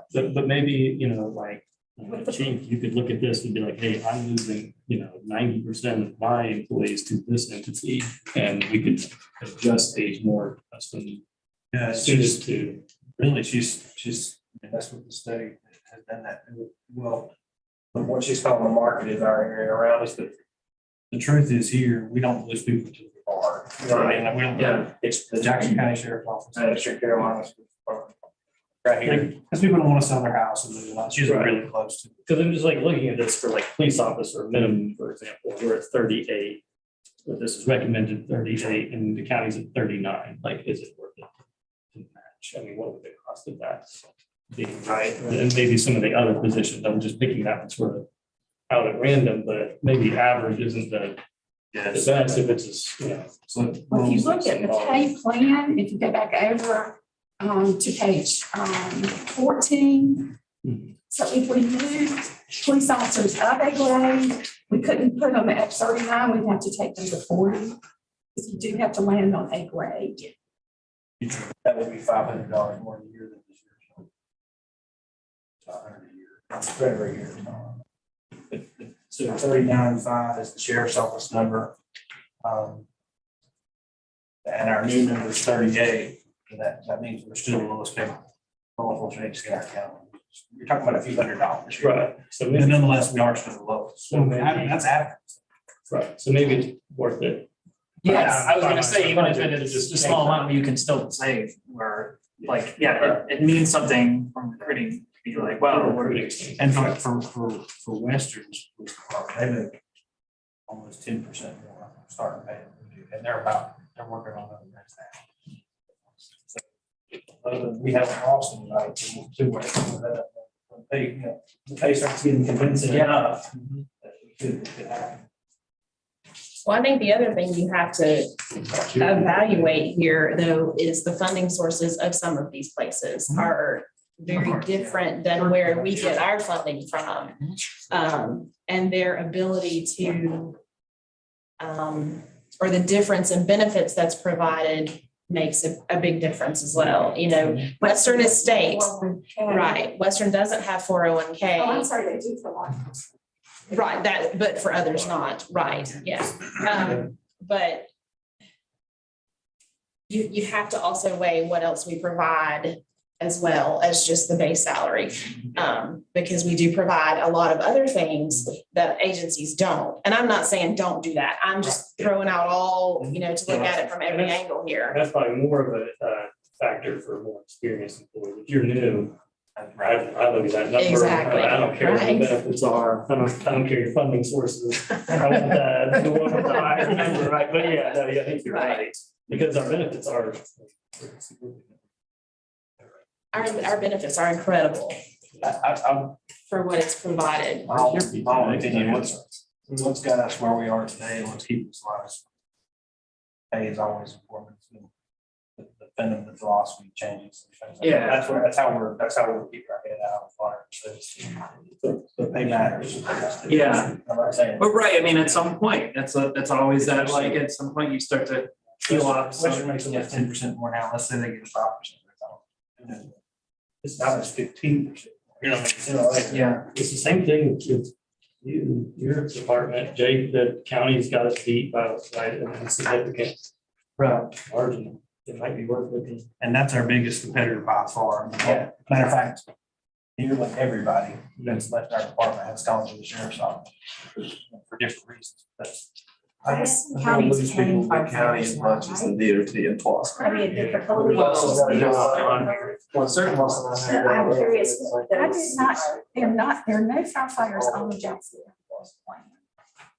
so what about, is it Jackson County paying Western Carolina University for their firefighters? They are contracting with Cullowhee for their fire department, but they're paying 2 fire service coordinators in every. Yeah, oh, and so if we were paid fire, the county we would administer the employees, they would be council employees, but we would get the money to pay them from Jackson County. Is that? That's the only way. the other thing about the county is they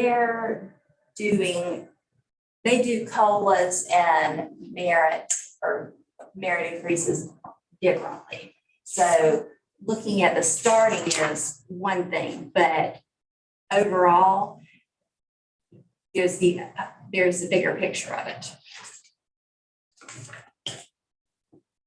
I had a question again about the Main Street coordinator, and the only reason I'm that's a new position for us, right? I mean, and wasn't it, it's just part-time? Yes. Okay, so is This this is the rate, full, okay, so you would take that and get the hourly rate. And then depending on how many hours you're paying. because I was looking compared, the only thing we can compare it to is Hendersonville, and with their population way more than ours. And so if it's part-time, it's just $20,000? If it's halftime, the starting would be 20. If it's, yes, 25 hours, it's gonna be a little more than that. Okay. It just depends on the hours. I was just, go ahead. It just was, I was confused if that was like the halftime. No, it's not. Okay, so you were saying, so to the point we were making that, okay, police officers start at 38.3 and county to 39. You said that in order to implement that change, you'd have to bump police officer up to the number 15. Why is that? Why can't we just change the minimum on 14 and not mess up the scale? Because like what I'm trying to avoid is, because if you do that, Impacts other jobs. because You can do an artificial hiring rate. You could leave them at 14 Yeah. and just do an artificial hiring rate. But if you start changing the scale, it impacts other jobs. Yeah, that seems like that's a formula that the amount increase. Yes. yeah, but you do the artificial hiring. That seems to me to make sense. Where you just like, boom, we're gonna meet The minimum is the minimum as in Jackson County or a little above or something like that. Because going back to Yeah, because what, if you increase the whole scale, then you're increasing a lot more than just you're starting. yeah, right. So, but again, going back to what Chief Hatton was talking about, you getting folks in the door and then they enjoy what they do. It's one of these things, you want to get folks, put the cheap apples out front, that gets people in the store and they're like, this is a great place. I'm going to also enjoy everything else around here. But we still lose them to after being here a year or something, so the steps have to. Right, I mean, I guess that's another thing to talk about, but it makes sense to me to, like, the artificial hiring salary seems to make sense, and then, So basically you're advertising numbers. Yeah, right. Right, they're not looking at this chart, they're just looking at what you listed. Yeah. But then it's when we post a job, there's a salary that goes on that job posting. Yeah, and that's whatever that start number is. Yeah.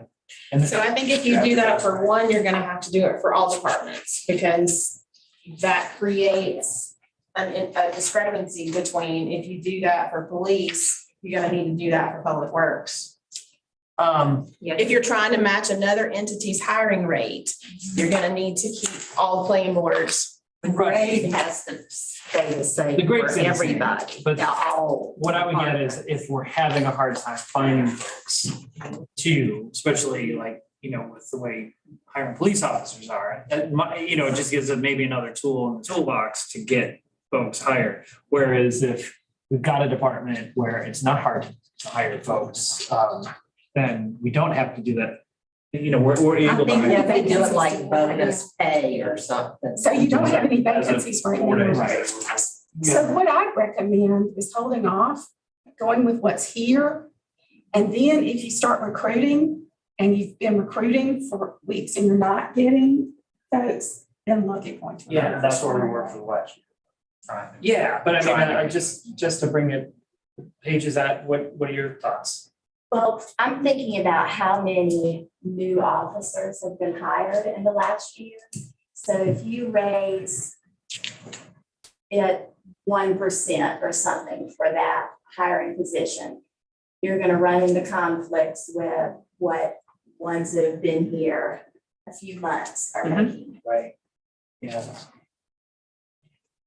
You would have to move them up to the. Yeah, but I think And so that, the cost ends up being more than just the new Yeah. hires. but the reason to do it would be like if in a competitive, if we're competing with Jackson County for basically.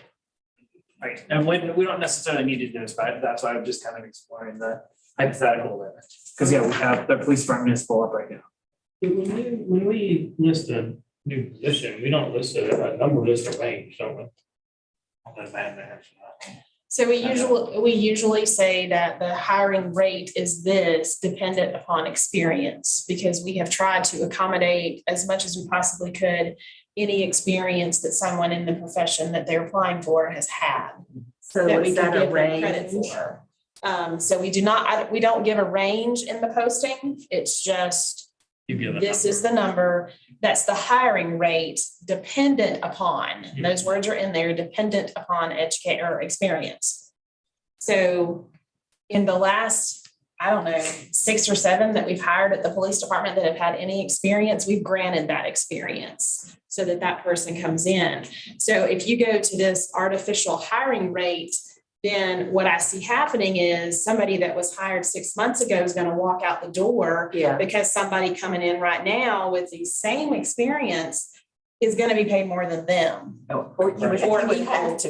You'd have to bump Yeah, it you would. up. Oh, yeah, we. You'd have to bump them up, but That's then right, you kind of run like just into, changing the Yeah. number on here. But what Amanda just described is what I'm talking about, that starting salary is just that's your advertising number, like that's gonna be on every job posting. Yeah, exactly. And the Let me- good, Oh, I just wanted Natalie to. Oh, you're fine. But I mean, with this, we're already looking at a bump, right? So, but my other thing, that's not a question. Why do we not put the range? Why don't we put just the hiring, why don't we put the range on there? because that's the hiring rate.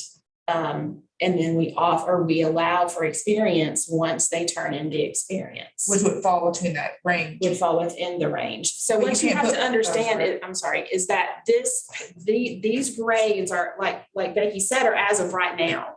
So by the time we add our COLA to this, we could very well, July 1st, be higher than the county if they don't apply the same COLA or any COLA at all. So our hiring rate, July 1st, is going to be different based on a COLA that's approved in the budget, and we could easily be higher than the And county. that's the point I was trying to make, but you said better. But still, can we not put the ranges? We can, it sets an expectation. If you say the hiring range is this, just for example, Based on $20,000 educa- to $30,000. If you put that in there, then somebody's could easily say, oh, well, my experience is worth $10,000. I want the 30.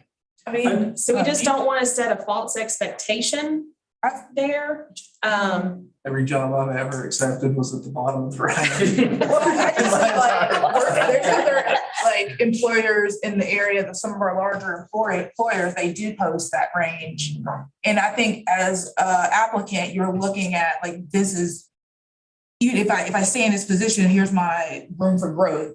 Because you move along that range. I think, because otherwise they're not seeing the range. They don't know that if they stick around and work hard that they can, I mean, they do know, but you know what I mean? I don't know. Like I know Western posts their range, the casino posts their range. So, you know, because like you said, they have experience and they can fall within that range versus just that hiring.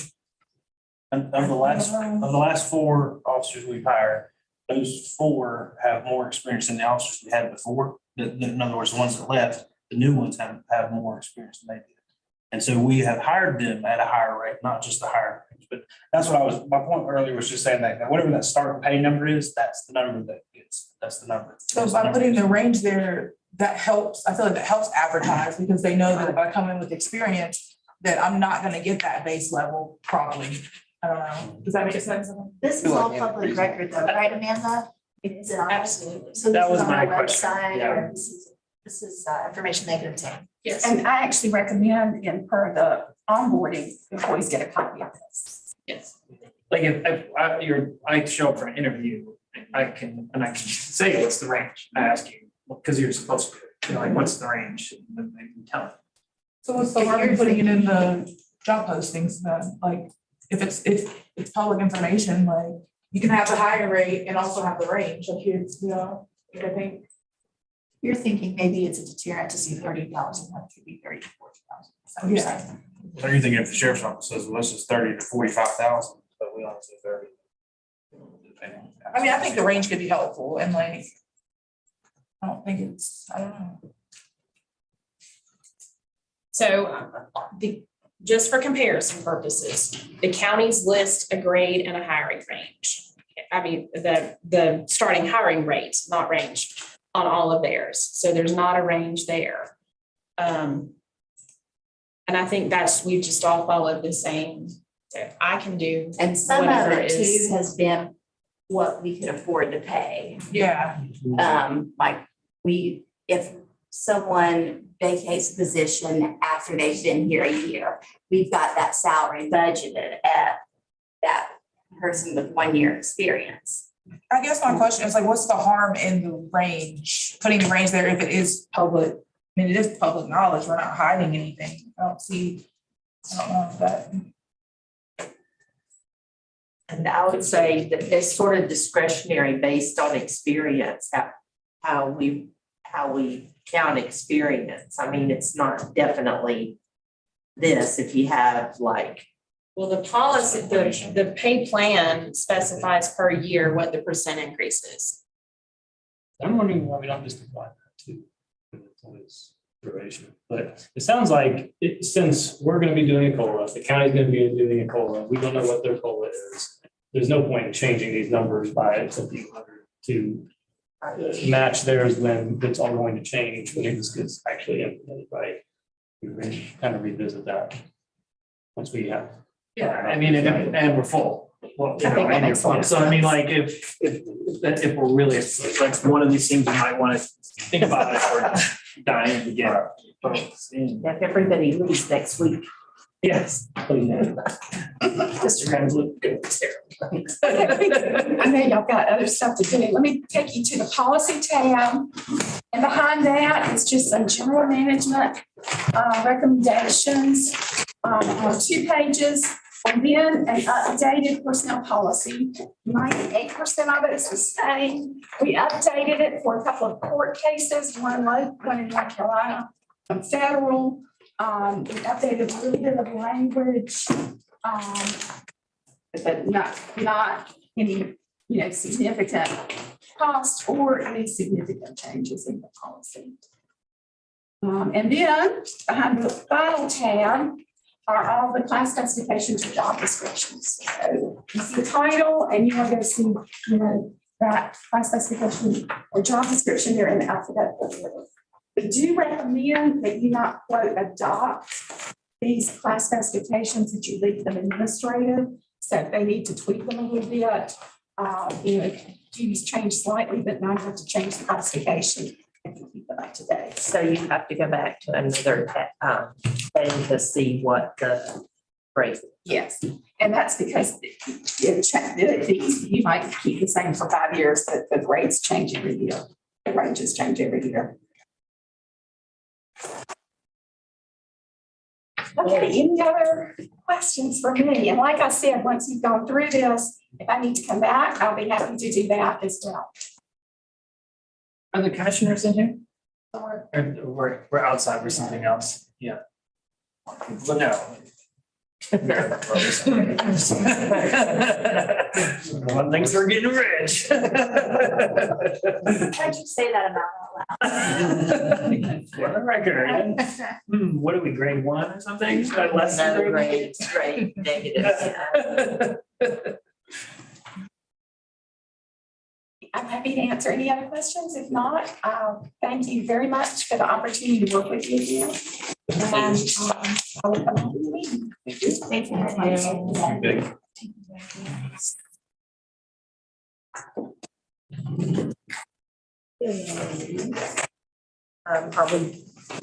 Have we already done the final budget discussion, or do you have anything else? That's what we need to do now. Is there anything that's not included? Or changes you want to make today to the budget? If not, this is what you all will have the next. The rent, the Landis ramp. Yeah, I have an update on that. Okay. So that's gonna cost about $55,000 to be within code and be in compliance with the American with Disabilities Act. Okay. Here's my suggestion. Rather than just throwing money willy-nilly, let's take some of that money and let's get a ADA accessibility master plan that prioritizes these projects all over downtown. Pedestrian safety can be included in that if you want to. And then that way we get a prioritized list of how we need to tackle these projects to end a 5 or 10 year period. That'd be part of the new pedestrian safety. Yeah, I just feel like that's such a big, if the way that things are moving, with downtown, with the market, and we have so much traffic going up and down that spot there. But the Is other there- one's the same way there, almost that where people come down from, like Melissa's and are into the depot area. You can take a That sidewalk was- around though. Yeah. You can take a It's like sidewalk. every week we're talking about a different spot we Yeah. want to focus on. I think we need to have I'm not saying somebody to look you shouldn't at have these plans, issues and but- prioritize them. And Sorry, yeah. I'm trying to speak. And I don't know if that would be part of the pedestrian plan or another plan, but I can find out. An ADA plan is kind of what Jake was saying. well, and pretty recently, the Federal Highway Safety Administration is requiring towns with more than 50 employees to do a complete town-wide audit, buildings, town hall, fire department, police department, not just your streets. They're doing it, we're under that minimum requirement, but I think because of our age and our historic downtown, everything that makes our downtown cool is also the same things that make it challenging for stuff like this too. So that's my recommendation. And Ben, I also think that's about the lowest price we would ever get Yeah. on that ramp. Is there a temporary thing? I mean, if we touch anything, it has to be ADA. Is that how that goes? Or is there We something can't- that can make it so strollers can get up easier, or there's a little more space for folks to queue up? In the short term, and it may well be the case that an engineering firm would look at the downtown area and say, this area right here is where you need to fix first. Yeah. And that's what I'm looking for. No, I don't think of anything, I can't think of anything temporary. If it's that much of an imposition, just folks would have to either go down to Nantahala or go down to the depot pad. We'll have Short of to, putting we in could build a zip line. sidewalk or something that, for access, because going over those railroad tracks in both places, just. Yeah. Well, I mean, it's been filled in there. There's been, the railroad tracks there has been filled in, in between some, Yeah, there's some cross ties there that. yeah. to do as much, but see, that's the thing, you cannot cover the tracks up.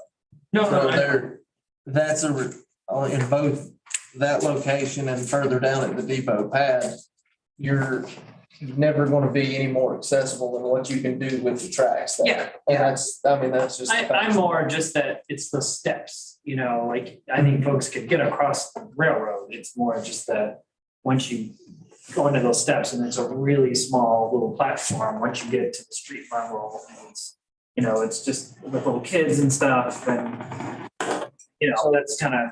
The reason that it's so expensive is because there's slope requirements. yeah. So for every 1 inch of rise, you have to go out 12 inches of run. Yep. You've got about 5 feet from the tracks to the top of the curb. So that requires a 40-foot ramp in one direction, Oh, yeah. a 5-foot landing, another ramp, a 5-foot landing, and then turn so that they can wobble across the tracks from there. Yeah. And it still doesn't take away the hazard tracks. That's never going anywhere, so.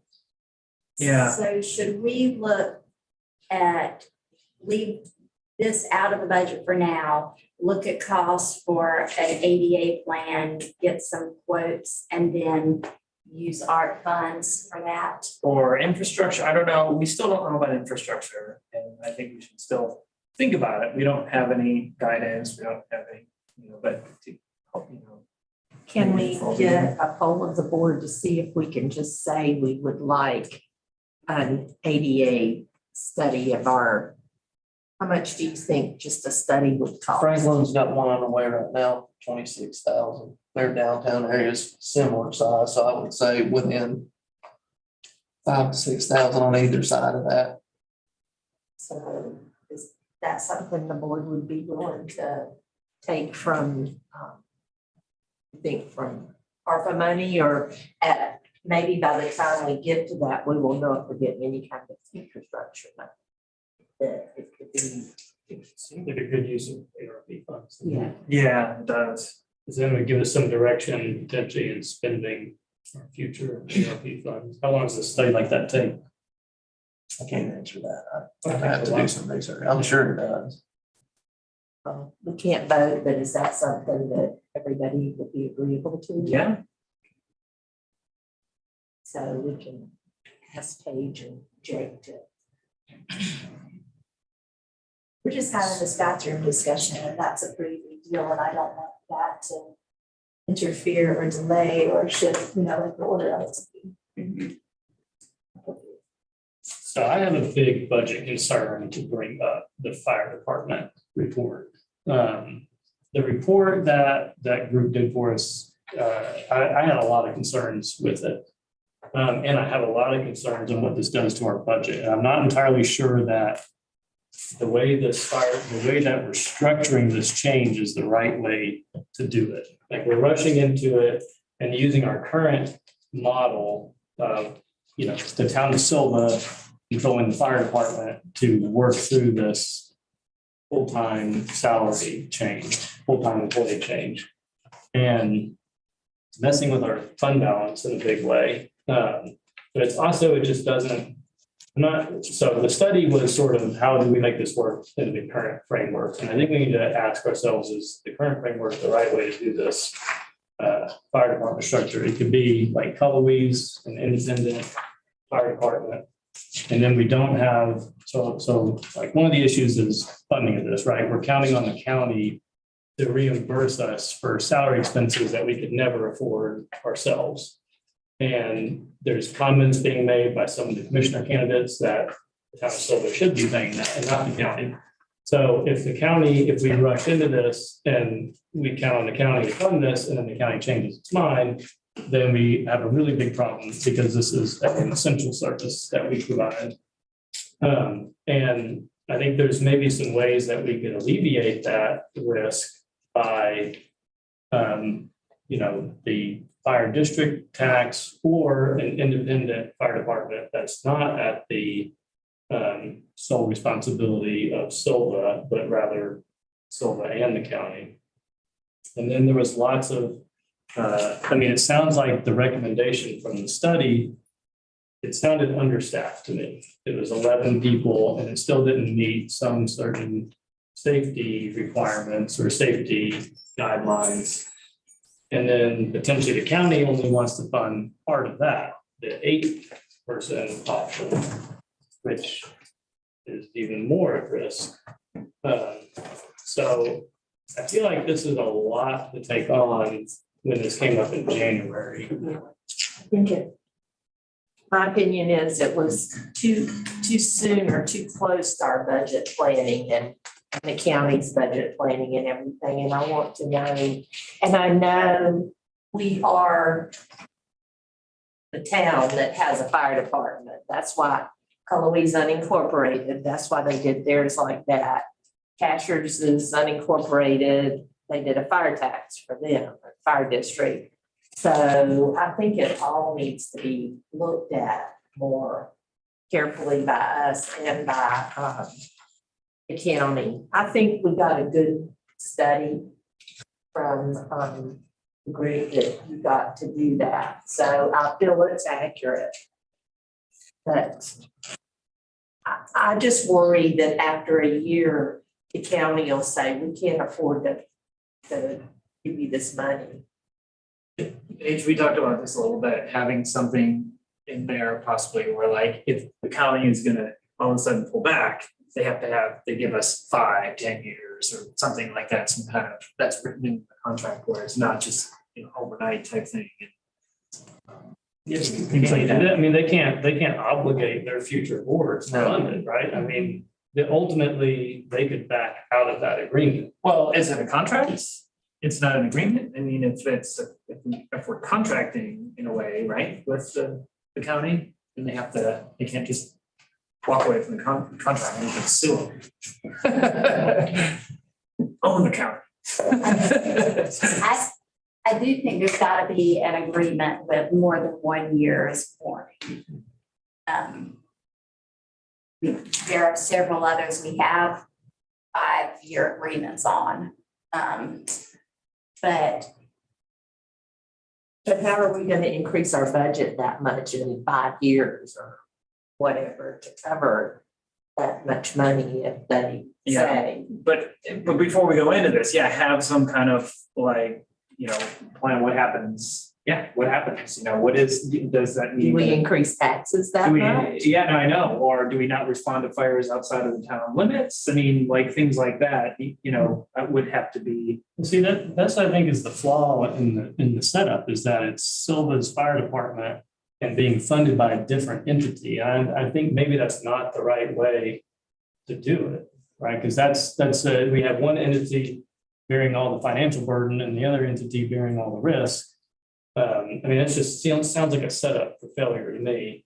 They turn our fire department over to the county since they gave the building and all that kind of stuff.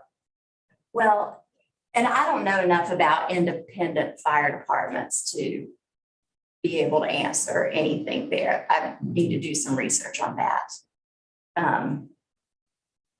But it is depending on another government for a lot of the cost of a crucial service. It seems risky. But yeah, it seems like that's the thing that I think we're all concerned about, right? It's like how guaranteed is this kind of thing? And yeah, those are options to look at, whether the, Silva Fire Department becomes the Jackson County Fire Department in Silva or whatever. Because that's what the expectation, they respond everywhere. They're on 441, they're on Rex, they're all over the place. That's why they're so busy. There aren't that many fires in the town limits. That would be a completely different fire department if it were only responding to the town limits. But again, is that what we want? Mutual aid or whatever. Right, there's All mutual that, aid all to of some them. degree, yeah, but that's one of the reasons that we have, It seems like we have big questions like that. yeah. Then we need to answer those before we increase our budget by $1 million. It's just not doable. Like, I mean, it's not something that the town residents can shoulder, I mean, I think it's a change we're going to need to make. I think it's obviously that these fire departments are going to need to shift to full-time paid employees. But do we need to do that in a 6-month window with, very little discussion on really what all the options or the best way to do that is? Or is it better we have one, if we, keep it on the table for next fiscal year, can we do a better job of getting this thing organized and structured to a way that we know that it will be successful? Because, one, this is the town of Sylva's responsibility as fire department. But if the county says, like, my biggest concern is the county says, we don't want to fund the 11 positions, which I think to begin with is cutting it close. We want to fund the 8, and then we have them and like the studies recommending things like moonlighting for the fire department employees because the pay is low and they do 24/48 or 24/72 hour shifts. Like not only is a 24-hour shift incredibly stressful and comes with all sorts of psychological consequences that they mentioned in that report, but 24/48 where the employee has to work other jobs. Like I'd rather have a really well-structured, well-funded department that starts off with with overhead in terms of employee coverage, right? I mean, this is a bare minimum plan, it sounded like to me. And it sounds like the county gets to decide ultimately, instead of us, if we're gonna go for the bare minimum or something better. And I don't like that arrangement. Is that their work session on Tuesday? I think they have a budget work session Tuesday. But I don't think it necessarily recommended moonlight. I think it was saying in this shift of 24/72, it's common for fire departments Yeah. to And moonlight. they like to be able to make extra money Yeah. that way, and so they're Right. working sort of like your shifts are, just a few days, and then they have all these other days after they rest up that they can go moonlight. But if the county does the 8 plan, which it sounds like maybe that's more realistic of what they're talking about, then we're talking about 24/48, right? That's not something I want for our employees, but I don't get to decide that, the county does.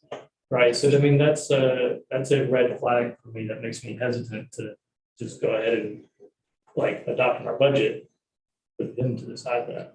So, yeah, so I mean, if we didn't take this up, then could we do a budget amendment all of a sudden we, halfway through the year, we do come up with a plan? Could we all of a sudden do a budget amendment? So, because that's what I'm hearing, that we're not in the position to like take this on in our next fiscal year from TIF.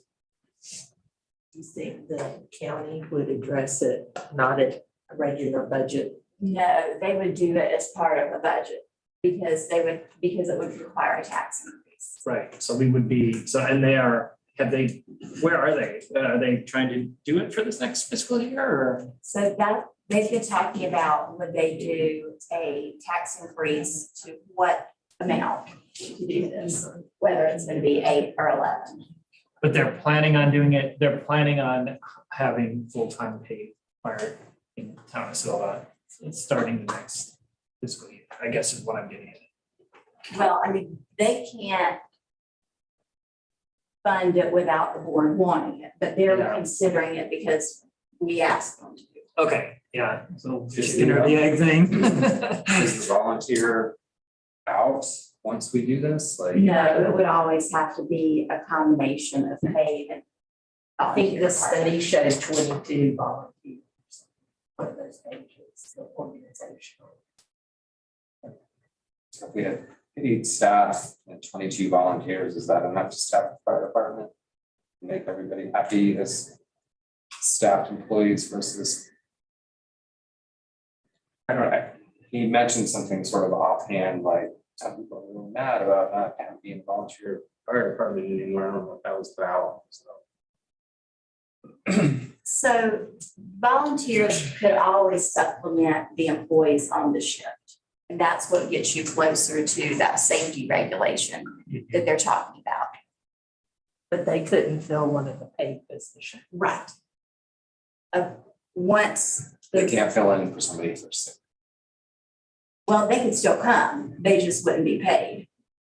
So, I mean, that's one question. If, are people willing to volunteer alongside a position? I mean, probably, right? I mean, some people have other full-time jobs and they volunteer. There's more responsibilities with paid positions. Yeah. But I mean, right, I don't know what Mike would say. I would speculate that he would want to move forward with this. And I'm not, it's just kind of like dumping this on the last minute and I still want to move forward with it. I'm just wondering, do we move forward with it this July or do we move forward with it next July with a better plan? Because I still think it's a necessity to make the change. I just wonder how's the best way to do it to where it's done correctly. Because the report, I mean, I'm not an expert on transitioning fire departments from volunteer to paid, but it concerned me. And it really concerned me that the county might not fund the better option, the recommended option. Good point. And have you talked, like, who, like, what's the, interface or whatever, like, who are we talking to in the county as well? I mean, we're talking about this, I mean, is it you and Don that are talking, or should we be talking to commissioners? To the county commissioner. Okay, And Linda's attended to. I'm certain Mike would want to be part of this discussion. A fire service tax would be, in my mind, the best way to do this because you have a funding mechanism continuously that would cover the cost of it. The county didn't want to consider that this year. If that were done, I mean, we're putting 4 cents of our tax rate into the fire department currently. So the board could talk about if they wanted to lower tax rate 4 cents, because that would be a county tax increase for that service district. But there are other options that we're talking about here. What I've heard from every chief and manager that we've talked to is that start out with the shift that you want to have because it's so hard to transition. Yeah, I mean, we could say, like, we're willing to move forward if you do the better option, the 11 person, otherwise we don't want to talk about it this year but that still doesn't address the root concern of whether or not, even just like the structuring of it, the single cent countywide tax versus fire district tax versus an independent fire department with either of those 2 options versus county fire department versus SYLVA. I mean, it doesn't address those issues. We haven't really explored them either. So what are costs to residents either way, like the 1 cent, but is that countywide and then it would? That's what they did for Tullowee. The current proposal, I think, was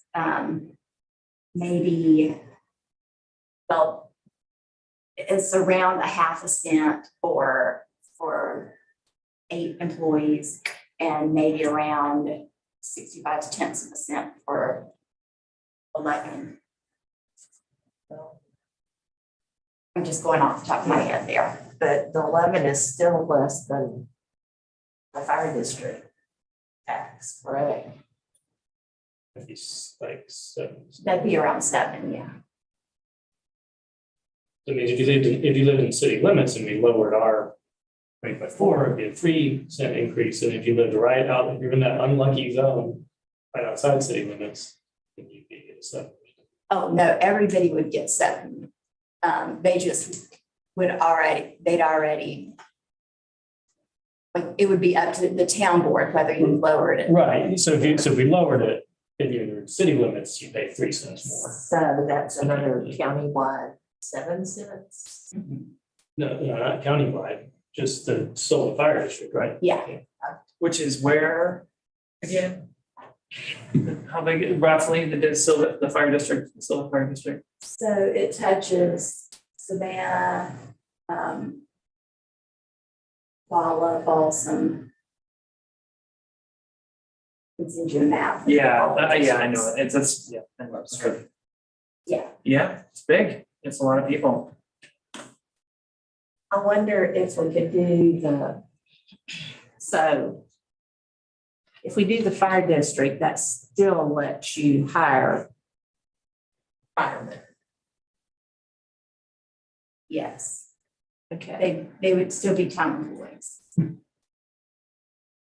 They're not all volunteer with the fire district. Right. So if we all go to the county meeting and urge them to do the 11 employees, if they will, then in future years, could we ask to be a fire district? Yes. Like the countywide tax.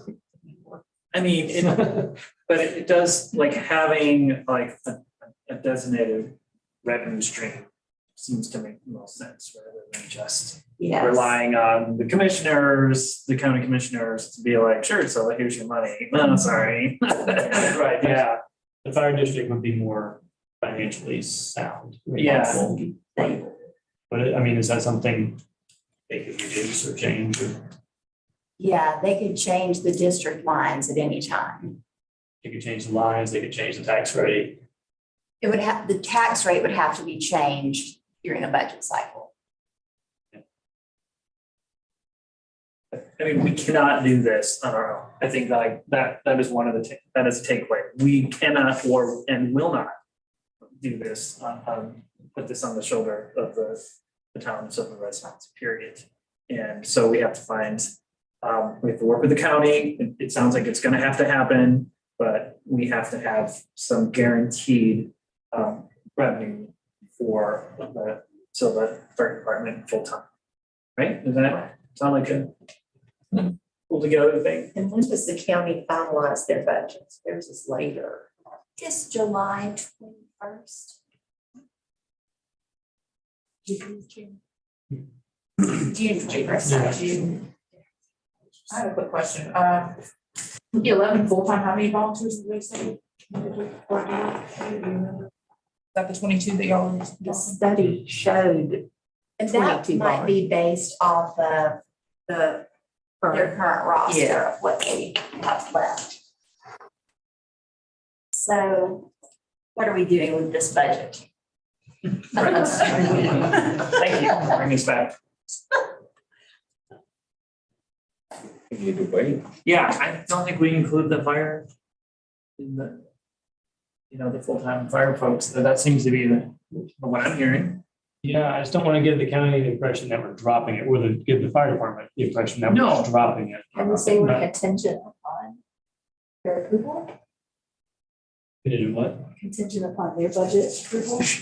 And did you include 11 in that? Because Mike and Mallory need to be employed somewhere. Right. Beginning of July. And we have already included the 11 in our budget. Yes. So So if they don't approve it, then what does that mean? That just means we wouldn't. Just goes right back. Yeah.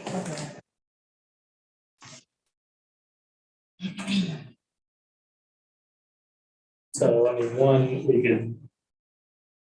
we could say, we need to look at this closer before we make a decision. We could say, first of all, we should have the ultimate say over the position. If we're asking for funding, not for them to decide how many employees they should have, right? I feel like at the very least, we say we're not going to accept a each person. Fire department, but I think the county's response to that would be that the town, if the town feels that strongly about it, they can fund the additional three. But I don't know that that's what you want to do, because that, you have that tax increase to do that. and we approved this budget based on the contingency of giving funding for the 11 that are in our budget, in this budget.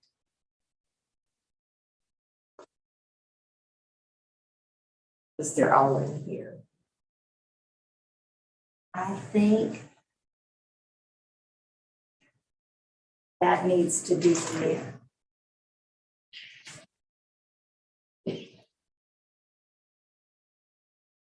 Well, we can't approve a contingent budget. For sure, I talked about. But if we find out they're not gonna do 11, then we probably need to take it out. What do you think?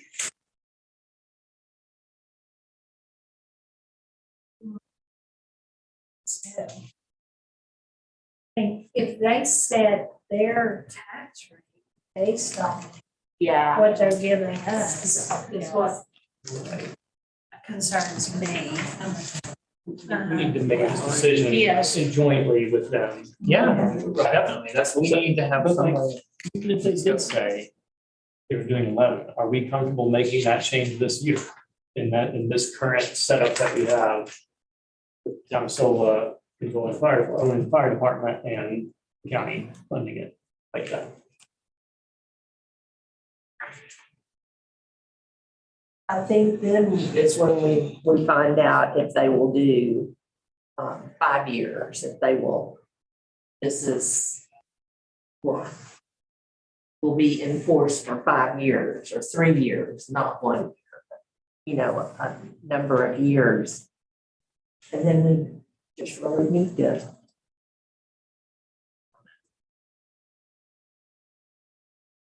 talk to the commissioner. Yeah, That's what we've got to do. Right, is there some way we can have like a special I think work session, where we all sit down on the same table? I think this board needs to go to their next budget work session. Which is Tuesday.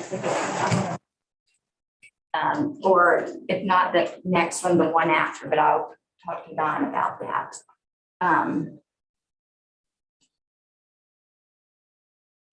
cannot do Tuesday. Is it smart to even make these decisions And last Mike minute needs with to the be budget? involved. in this. Yeah. Like trying to pass a budget, I agree, this seems a little bit easier. yeah. Because I'm not convinced that this is the right structure for this, and I'm not. Agreed all the I'm not clear on it. but Okay, I know I got your late. so how do we move, how do we separate, pull this part from our budget? Because we need to do our budget. I guess that's the next question, So what's the last date we can approve adopt our, have a public hearing? We need to stick to our same budget schedule because we're not changing anything in our budget except for what we're doing with the fire department. So we either need to leave it in there at 11 or we need to take it out. At 11 will cover 8. And then, but if you all want it taken out, we need to let the county know that immediately so that they don't include that tax increase. Don't you think? I think so. We Yes, don't. You also got to worry about Mike and Mallory's employment. Right. Right. But if we take the funding for the fire department out, we still have, they'll still be, when we pass our budget, the county passes their budget as is. July first, they'll have their positions covered, right? Theirs aren't part of the 11. They are. Yeah, it's 9 plus those two. Okay, well, surely the county, that's only one more than the 8 because they're currently paying for 2. I think it's this, I think it's the schematics of what's going to happen. So if the county passes it and goes on with it, then their time with the fire department will end June 30th because their tax increase and all for the paid department is effective July 1. So then Mike and Mallory have to have somewhere to go July 1 without a gap in employment. So it's the schematics of timing there, you got to figure out, or somebody's got to figure out if the county goes forward with it and we're not prepared, then, so those are discussions that have got to be had. You can't leave the employment piece out for Mike and Mallory, is what I'm saying. Either way you go, you can't leave that part out of the discussion because they have to have somewhere to sit for the first, But part of July. if this discussion is putting these roles at risk like that, I think that's a good signal that we should wait a fiscal year and make a much better informed decision on how to structure this. Because this is not a department you can just, make radical short not well thought out changes with this. So you're suggesting critical- that we leave it like it is with the two paid positions from the county as it is at every other Yeah. fire department? I mean, it's not like all the volunteers are just, gonna disappear this summer. And, it's not, it is a trend. We're gonna have that where the volunteers we're having a harder time, but it's not like we can't staff it. Well, I'm not making the recommendation that we drop it. No, Just that's what I'm that- saying, Just yeah. that we get this thing figured out, structured better, and make a better decision for the 22-23. Is it possible to have it as two line items and have Mike and Mallory as a separate item?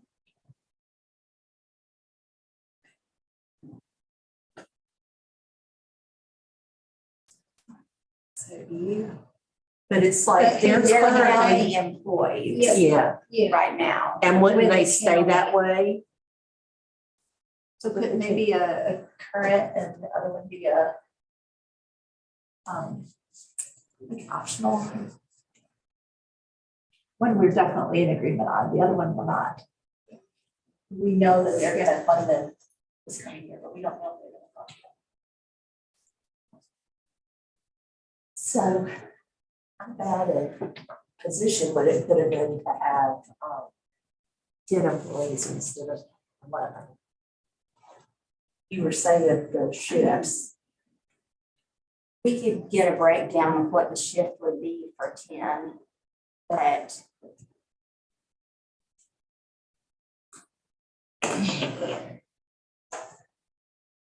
I don't know what problem we're solving either right now, but it's hard item on or it on. We have to have it on because we have to find Mike and Mallory, so we can't take it off. Can we have two line items, like one for them and one for accountability of the fund? So if we don't go with, right now, they're paying Mike and Mallory in the county. So if we don't go with the plan for the county pays for that, we wouldn't need Mike and Mallory in there. If we put them just by themselves, we're gonna have to come up with the money to pay for them. Yeah, I've just figured out what you're asking. So if the town doesn't agree to do a paid department, Mike and Mallory stay where they are and there's no questions. Yeah. Okay, they would stay being paid by the county, just like they are today. If we go to a paid fire department, then they will come on as employees. So that's where we can't have a gap. Right. In employment. So our options are either we go back to, we keep the structure the same and we spend the next year, an appropriate amount of time probably, to really evaluate how to structure this, how to fund it. And we keep everything as it is, or we say, okay, we'll move forward with this. We could say our minimum is 11 to be comfortable with this. And then we've started down a road that if we find a better way to do things or a better way to structure it, does that become more difficult? Do we put the financial future of the fire department at risk jumping into it this way? I mean, that's sort of my concern, but it seems like the two options, right? I lean towards we wait a year and really research how the best way to do this is. Yeah, if I were able to vote, I would vote. And are we gonna realistically get better information than we have right now? Yeah, that's a good question. And what's the impact of us making that last minute change of plans?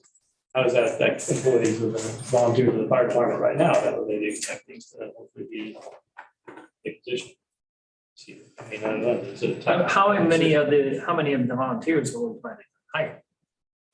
Depending on how, well, That's that's what I mean. for 11 or. No, but I mean, of the volunteers, like how many are the current volunteers were all of a sudden gonna leave whatever else they were doing and now become full-time fire? Confident, probably something. Probably somebody, but yeah, that would be another question to answer, yeah. We're at a time I know. limit here, so what do you want us to do, Paige? I think you all need to give me direction on if you want to table the request for a year and and look at other options, or if you want to leave it in the budget at 11 people And if you want to leave it in there at 11 people, you need to let me know what to do if the county only funds 8. Well, 10, because it would still include Mallory and mine. They're included in the 8. They're in, yeah. They're in the 8 and the 11. We have Yeah. one more budget session, right? No, this is our This is last it. one. Yeah, this seems like we can't, this doesn't seem right. I just think if we wait a year, we definitely need to make it like a priority. Yeah, But at least if we wait a year, then we're not in the middle of like waiting for elected positions to switch over either. But we'll have information next year. Like, we're still gonna have to wait, we're gonna be sitting here texting today, and we're gonna be waiting on them. no, to well, Talk about our recommendations. yeah, I think we need to get together with And the them. commissioners that are voted in this November will be in their seats and we'll have maybe a better idea of where things are going, I guess, please. And I'd like to look at different structures for the fire department's ownership. Can we add a budget workshop someplace? Well, can we pause this discussion and continue it after?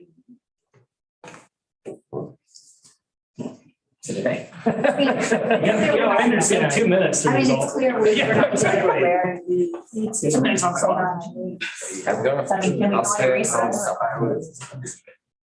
I'd be okay to stay, but I mean, for today, but at the end of the day, it sounds like we need more from the county commissioners rather than like what's happening at their, it's like, we need a lot more, I feel like. I feel like we need to really. There's a lot of mysteries, especially when we're talking. Lots of money. It'd just be nice to know if they're on board. Yeah, well, you're right. This is a good point. You know, we got an election coming up, you know, in the fall, and then so all of a sudden they're not okay, and the new ones aren't okay, so. Could happen. What do you think? Should we table it? I think you've got to make a decision of what to tell us to do going forward in this budget and with the fire department, even if this public hearing starts later. But I don't know that you're going to get more information than you have right now before the end of fiscal year. Yeah, Before, What, exactly. I don't like making this decision without Mike here to right, give his opinion on it, but if I think the safest thing to do to ensure that we can maintain a functioning critical service is to do this the right way and have these talks over the next year and come up with a good plan for 23-24. Funding, that's what it's about. Yeah. I think the number and funding, those are. okay, let's do this in 2 ways. Let's do it if you want it. I'm talking through this as I'm thinking. If we want to do it 11 people, if we want to do 11 people this year, if the county funds 11. Let's go around the room and say that. And then let's do you want to wait? And then if those two conflict, we're going to have to come back to drawing board on that rule. Okay. So we adopt our budget on the 9th. So can we modify it between May 26th and the 9th? You can, but the public hearing that you have should be on the budget that you plan on adopting. I mean, Well, there's 2 we've days got there. we have the department budgets with it the way it was, with 8 people, and we have it with 11 people. Okay, So David, let's hear your thought. So Hold on 1 second. Do you want them to do each option all? I want to do one option at a time. That right, so, Yeah. so the first one on the table is the 11 employees are funded. Okay. So Well, what's if funded mean? I mean, like if how the long? county funded? gets the money. For 1 year or for? That's what it's That's for gonna the have to be 11th. another That's what we're talking about right now. Okay, but that's the part I'm confused about, because that's my question. It's like, is it just for a year? Yeah, I think you've got to do a different that's going to be an agreement at another meeting. yeah. if it's satisfactory, if the town, if town board All right. is satisfied. Put all those thoughts into your yes or no. Okay, Sorry. great, sorry. I know, I've been there. No. So Ben, what's your vote? 11 on the 11 employees if funded? I mean, we're polling. Oh, okay, so if we were happy with the funding mechanism, 11 would be fine, yeah. Yes, Greg. And we're not saying years in all, we're just saying like It's like- this year. We still have to approve the funding mechanism. Yeah. Right? Am I right? Yeah.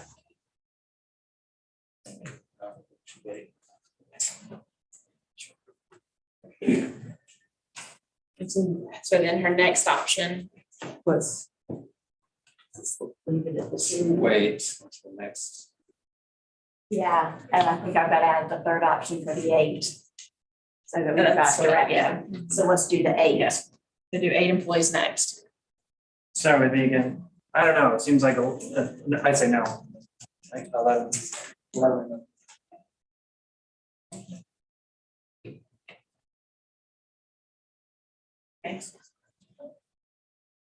And then The table. And Table, yes. Table. Right? Yes. Okay. chair. It's so weird, but you know. So, but how do we resolve that? We have the majority saying on the table, but also saying Also that. say, so in polling it, all 5 said, table it. On the Yeah. 8, all said no. So you've got 2 options now. You got wait or 8. Wait, Waiter. Or 11. Oh, and all 5 of us said yes on 11? No. I did not. No. And then, So so that's that's- like the table wins. Yeah. Yeah, Yeah. so we're waiting You for got it. 11. Yeah. We're wrong. But that was the structure. Until when? I think this conversation has to start immediately after the county election. Okay.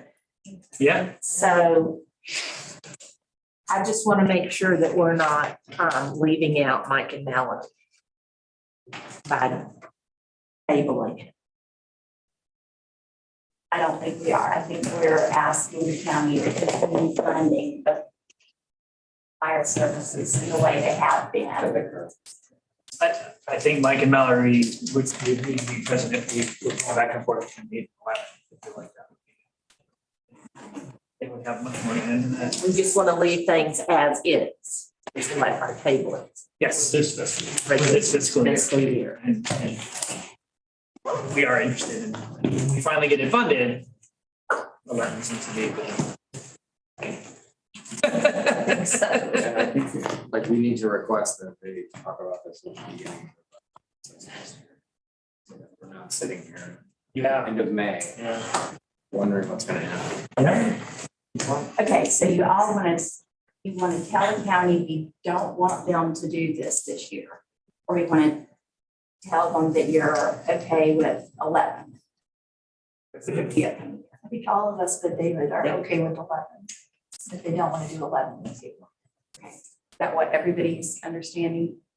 tabling it and staying as is, If it's not 11. if it's not 11. But they've got to, we have to approve the funding too. Like, it's not just a year. I'm sorry, it's just, it's hard to keep it, but if, like, they have to have a long-term funding. They're not gonna say that this year when elections are coming up. I know. I can't say. So that's why we need to table it. Yeah.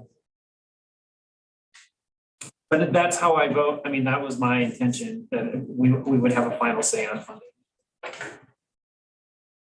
But if they did, if all of a sudden they were like, you know what, we're gonna fund it for, 100 years, then that'd be okay, But you they know, can't but do that. I know. Future board. I know, exactly.